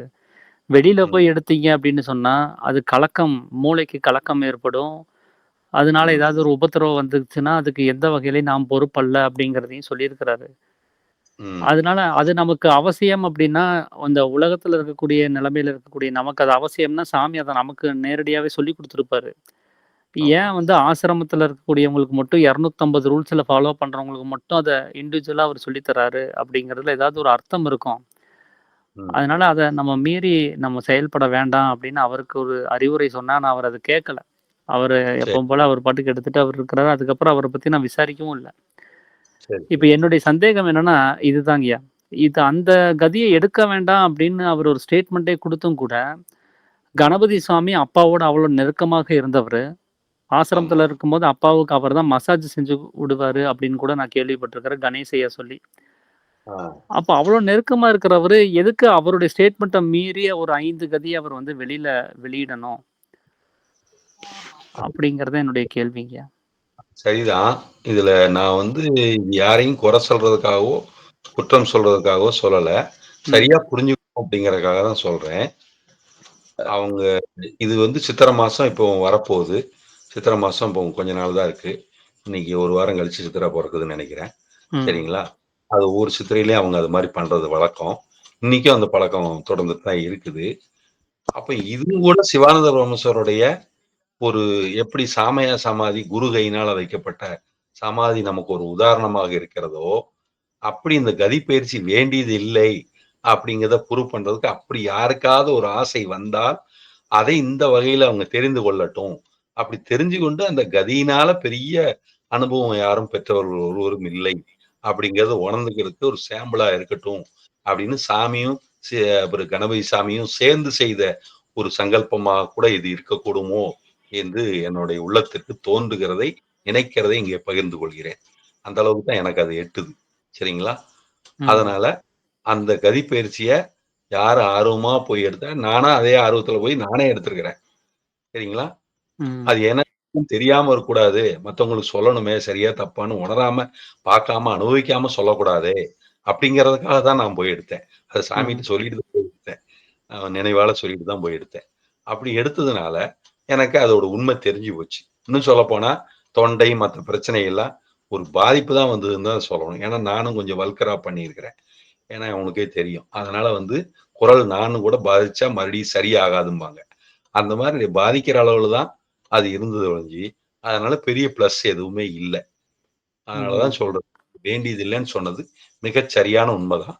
அதையும் மீறி யாருக்காவது ஆர்வம் இருந்ததுன்னா, அதுக்கு உண்டான முறையில போயி, அது என்னன்னு தெரிஞ்சுக்கலாமே ஒழிஞ்சு, அது தொடர்வது வந்து நல்லது இல்லை.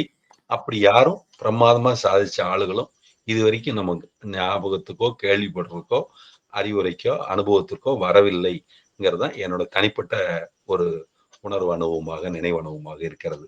என்னோட அறிவுக்கு எட்டுன வகையில அப்படி யாரும் மிக தெளிவடைஞ்ச ஒரு தன்மையை காணோம். ஒரு சாதாரணமா இந்த வித்தையில கிடைக்கக்கூடிய ஒரு தன்மை கூட, தெளிவு கூட வரல. இந்த சாதாரண வித்தையிலே கூட யாரு மனப்பூர்வமா இருக்கிறாங்களோ, அவங்க தான் அதுல உண்மையா இருக்கிறாங்களோ, அவங்களுக்கு தான் இதுலயும் உண்மையான வெற்றி கிடைக்கிறது. அப்படிங்கிறனால, அந்த கதியை பத்தின அவசியம் வேண்டியதில்ல. அப்படிங்கிறது என்னோட உறுதியான, இறுதியான முடிவாக இருக்கிறது. ஓரளவுக்கு சந்தோஷங்கய்யா. சொல்லியிருக்கேன். சந்தோஷங்கய்யா. ஆ, நமஸ்காரம். ஐயா வேற யாராவது ஏதாவது கேள்விகள் இருந்தா கேட்கலாங்கய்யா. ஆத்ம நமஸ்காரம் ஐயா, ஜெகதீஷ் ஐயா. நமஸ்காரம் ஐயா. ஐயா, இப்போ ரமண மகரிஷி இருந்தாரு இல்ல, அவர்கிட்ட போய் யாராவது வாழ்க்கை ஒரே கவலையா இருக்குன்னு சொன்னா அவர் என்ன சொல்வாராம்? கவலை யாருக்கு அப்படின்னு கேட்பாராம். உனக்கா? அது எங்க இருந்து வந்துச்சு? அந்த இடத்துல போய் ஒடுங்கினா அந்த கவலை போயிடும் அப்படின்னு வரான். அது என்ன அது சொல்றாரு ஐயா? அவரு சரியா தான் சொல்றாரு. அவர் இடத்துல இருந்து தான் அவர் பதில் சொல்றாரு. ஆனா சாதாரணமானவனுக்கு அது உடனடியா புரியும் நீங்க நம்புறீங்களா? அதுதான் அவர் எல்லாரும் அப்படிதான் சொல்லுவாரு. ஆமா. ஏன்னா அவர் இடத்துல இருந்து தான் அவர் பதில் சொல்ல முடியும். இப்போ மிருகத்தின் புத்தகம்னு ஒரு புத்தகம் நீங்க வாசிச்சிருப்பீங்க. அது அரைகுறைகளுக்கு போதிக்கட்டும், நான் உனக்கு போதிக்கிறேன் மிக்கேல் நீங்க சொல்லுவார். சரிங்களா? அப்ப என்னன்னு கேட்டா, இந்த உபதேசம்ங்கிறதே தகுந்த யாரு ஆச்சாரியாரா இருக்கிறாரோ, அவரு தகுந்த மாணவனுக்கு போதிக்கிறது தான். அது தனிப்பட்ட முறையில தான் உபதேசம் பெற முடியும். அப்ப மகான்ல போனா உங்களுக்கு சொல்யூஷன் கிடைக்கும்னு நீங்க நினைச்சு போறீங்க. அவங்க வெறும் வார்த்தையினால சொல்யூஷன் குடுக்கறது இல்ல. அவங்க சந்நிதி மட்டத்திலேயே உங்களுக்கு சொல்யூஷன் வந்துரும். இருந்தாலும் உங்கள அடுத்த கட்டத்துக்கு கொண்டு போறதுக்காக அவரு அப்படி சொல்றாரு. நான் யார்? நீ இந்த ஒரு சாக்கா வச்சு என்கிட்ட ஆண்டவன் உன்னை அனுப்பிச்சு வச்சுட்டான். அப்ப நீ அருளாசி பெறுகிறாய் என்றால் ஞானத்திற்கான பாதை உனக்கு திறக்கப்படுகிறது. அதனால மேற்கொண்டு கவலையப்பட்டு கொண்டு இராமல், அந்த கவலை யாருக்குன்னு விசாரி அப்படின்னு சொல்லி, சந்நிதி மாத்திரத்துல அவரோட பிரச்சனை சொல்யூஷன் ஆகிறதுக்கும் வாய்ப்பு இருக்கு. ஏன்னா அவரு நல்லா தியானம் பண்ணி ஆனந்தமா அந்த அருள் தன்மையில இருக்காரு இல்லையா? அதனால ம், சொல்லி கிடைச்சிரும். அதுக்கப்புறம் ம், இந்த விசாரணை மூலியமா அவர் ஞானத்திற்கான பாதைக்குள்ளேயும் வந்துருவாரு. அப்படின்னு தான் ம். மகான்கள் விசேஷம்.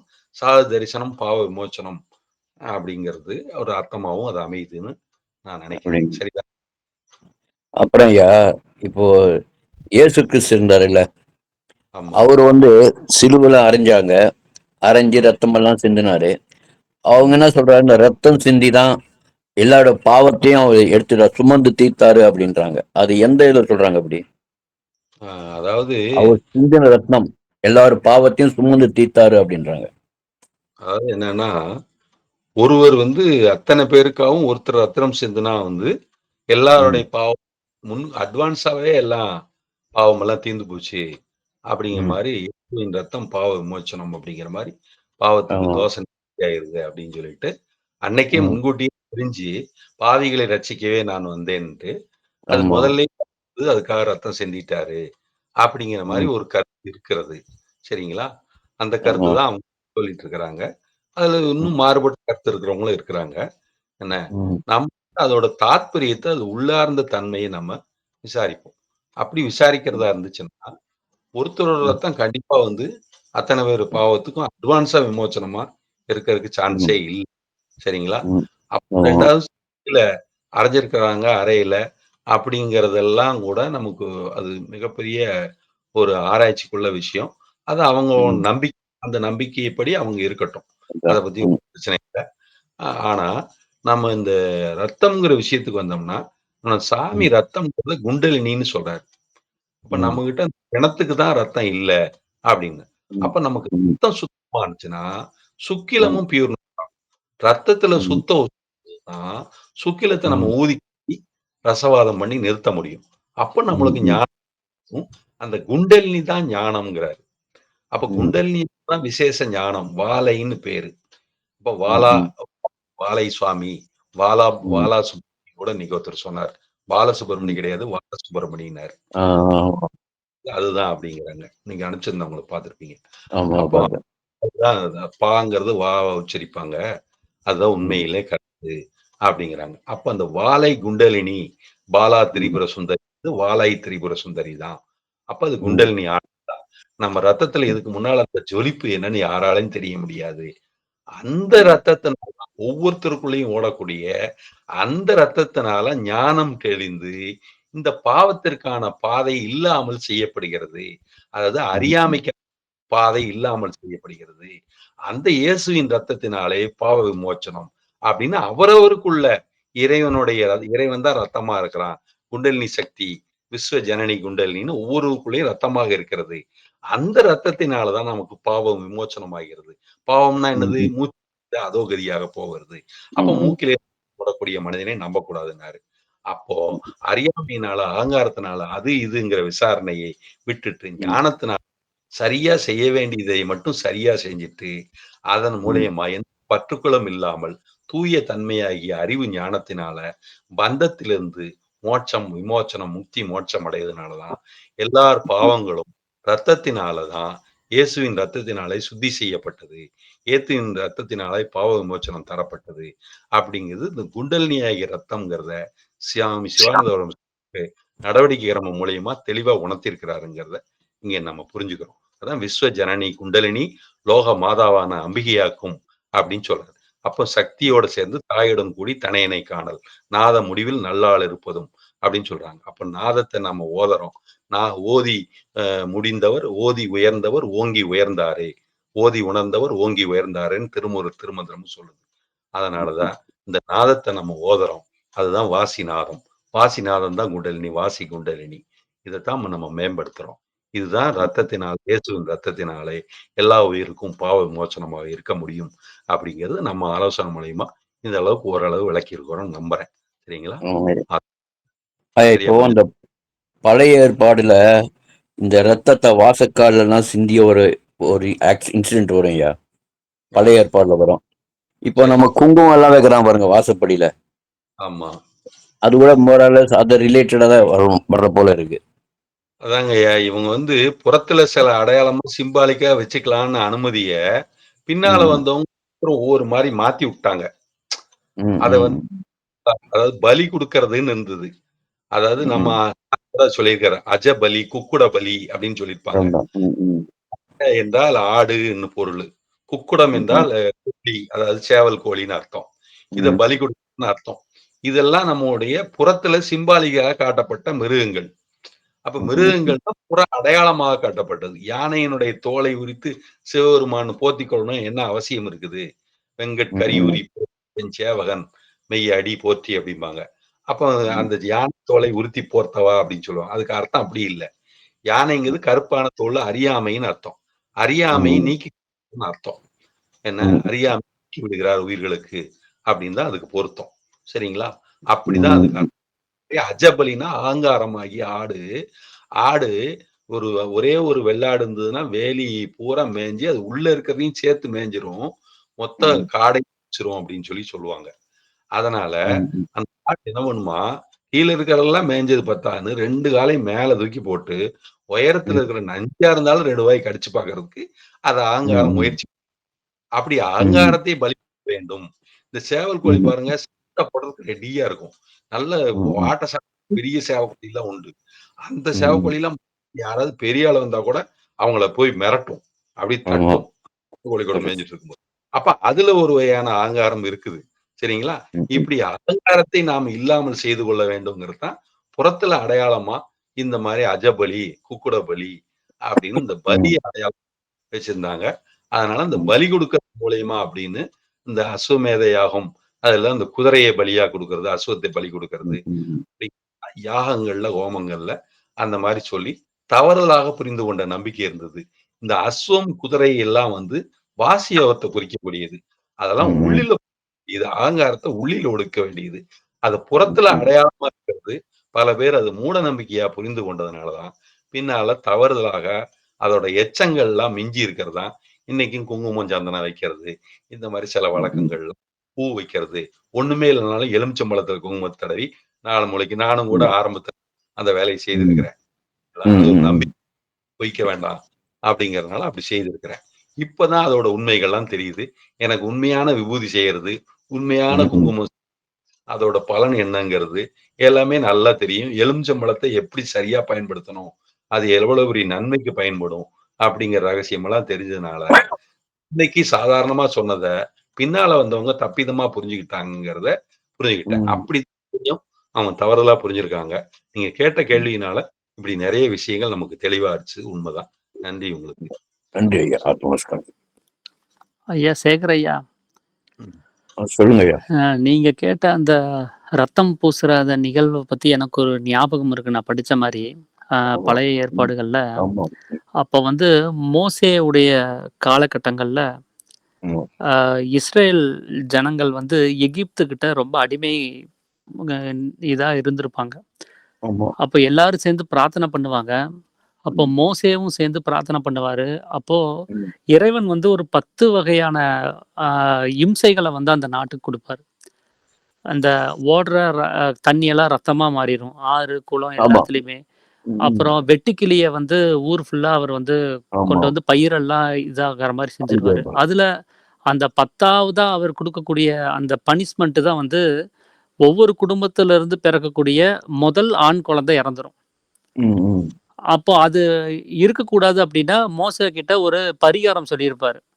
ஒரு ம். ஆட்டு அ உன்னுடைய ரத்தத்த எடுத்து அவங்களுடைய வாசல்ல பூசிட்டாங்கன்னா, அவங்க அந்த ம். குடும்பத்தில வந்து அ அந்த எந்த ஒரு நிகழ்வும் நடக்காது.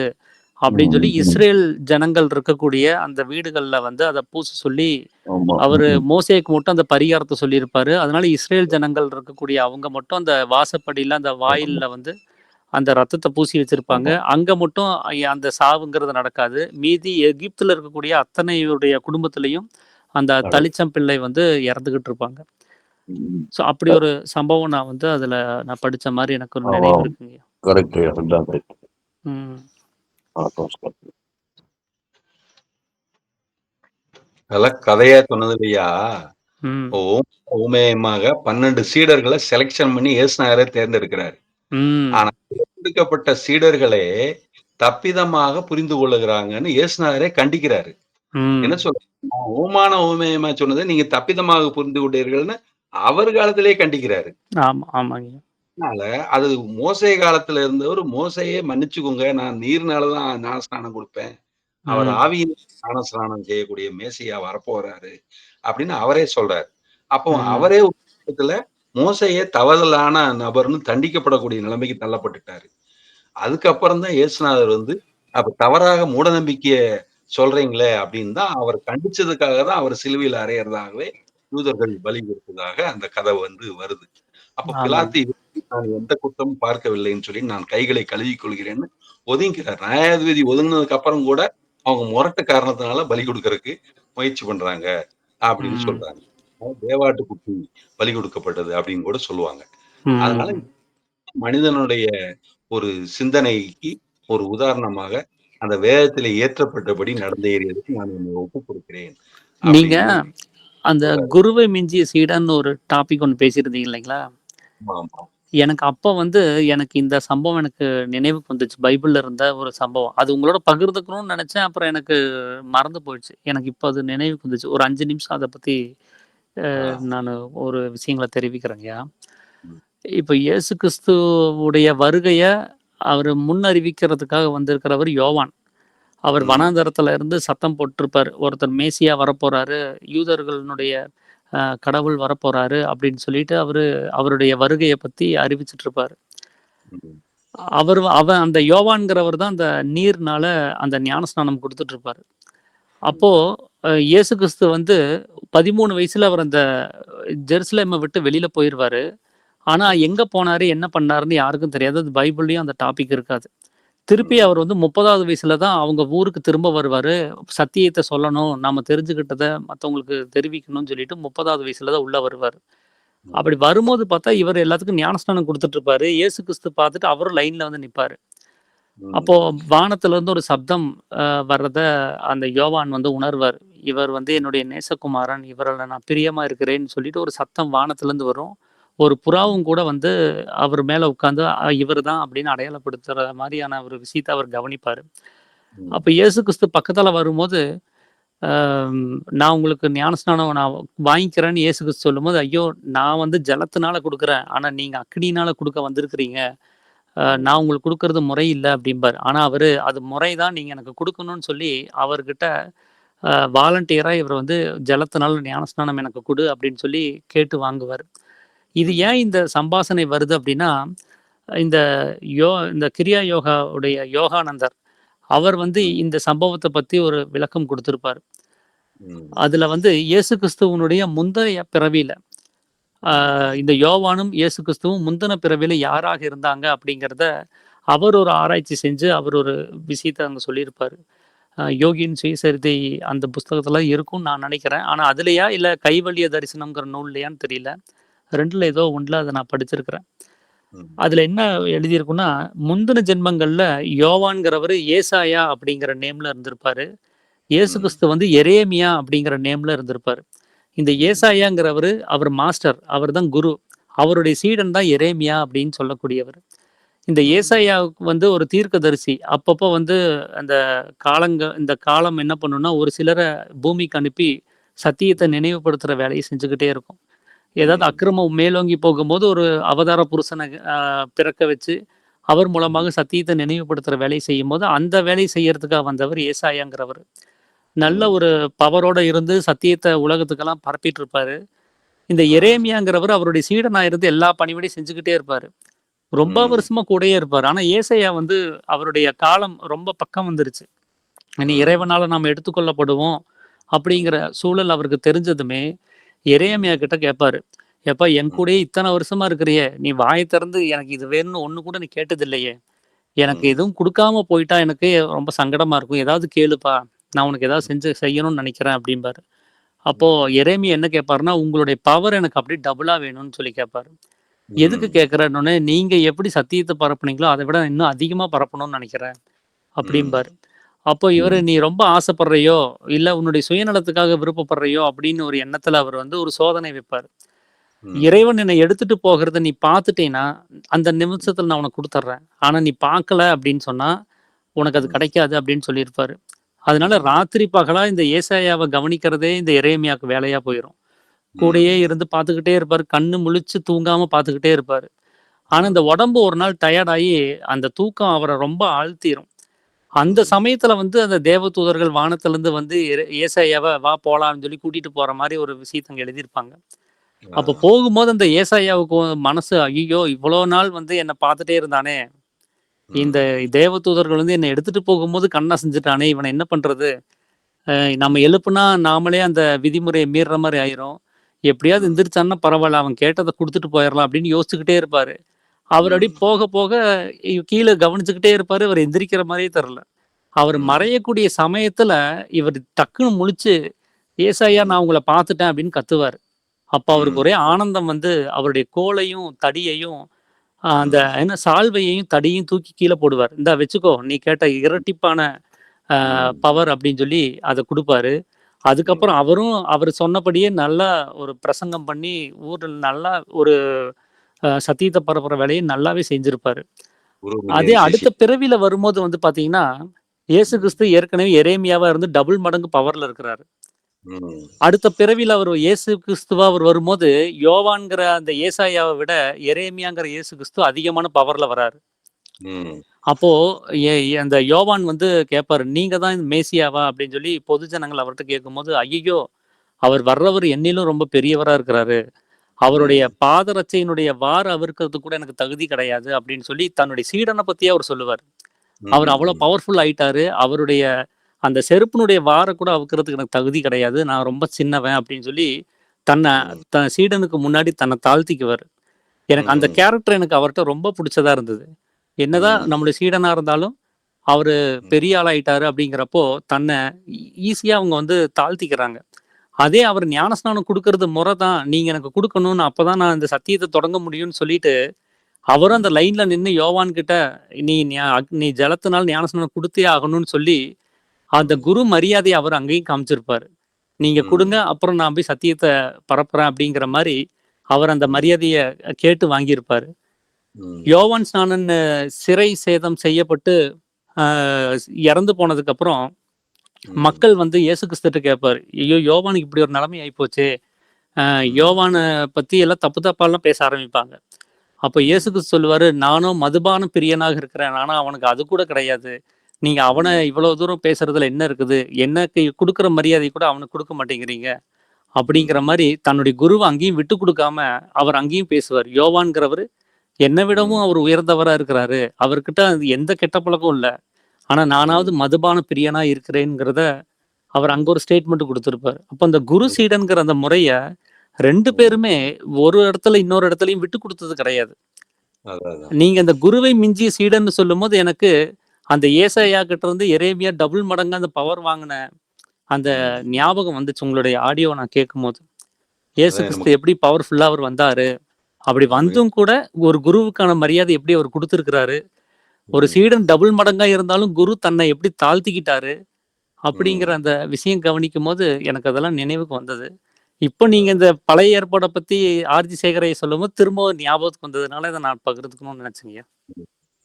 பரவால்ல. நல்ல ஆழமா நெறைய விஷயம் சொன்னீங்க. அதக்கூட நான் அந்த அளவுல கூட நான் பார்க்கல. எனக்கு ஓரளவுக்கு தான் தெரியும்.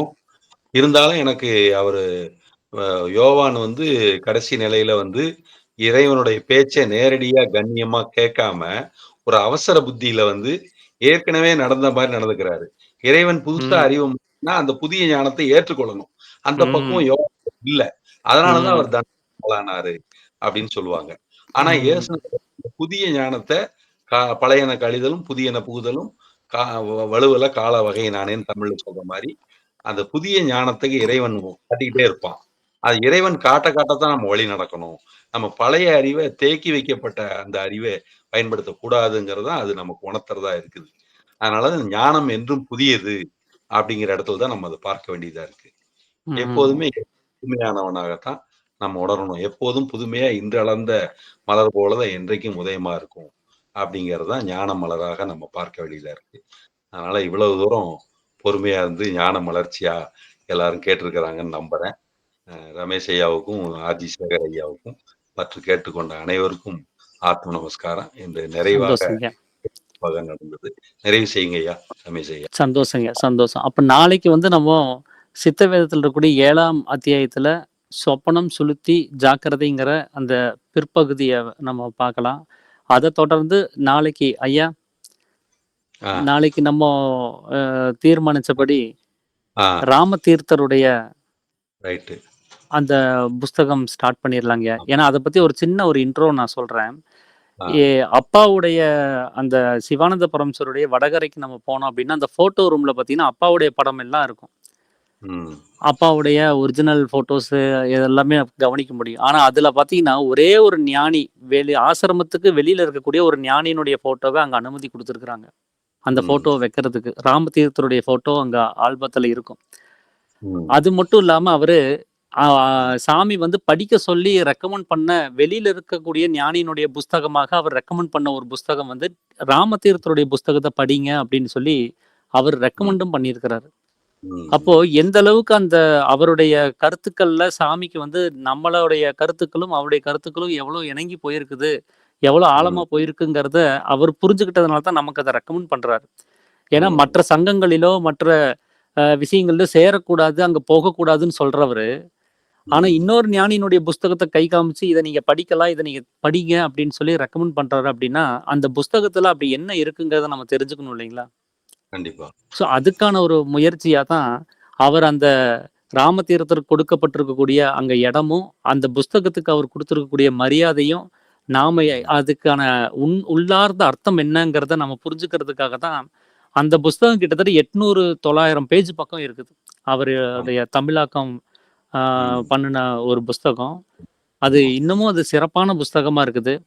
ஸோ ம், அதைத்தான் நம்ம நாளைக்கு வந்து நாளையிலிருந்து ஜெகதீசன் ஐயா மூலமாக ம், ராமதீர்த்தருடைய அந்த புஸ்தகங்களை அவரு வாசிச்சு அதனால இருக்கக்கூடிய அந்த உள்ளார்ந்த புரிதல்களை, தத்துவ விளக்கங்களை நமக்கு அவர் ம், கொடுக்க போறாரு. அதையும் நான் ம், இந்த வேளையில் நான் தெரிவிக்கணும்னு நினைக்கிறேன். ம். அப்போ அனைவருக்கும் ஆத்த நமஸ்காரங்கய்யா. நாளைக்கு தொடர்ந்து கவனிப்போம். சரி. அனைவருக்கும் ஆத்ம நமஸ்காரம் ஐயா. அனைவருக்கும் ஆத்ம ஆத்ம நமஸ்காரம் ஐயா. ஆத்ம நமஸ்காரம்.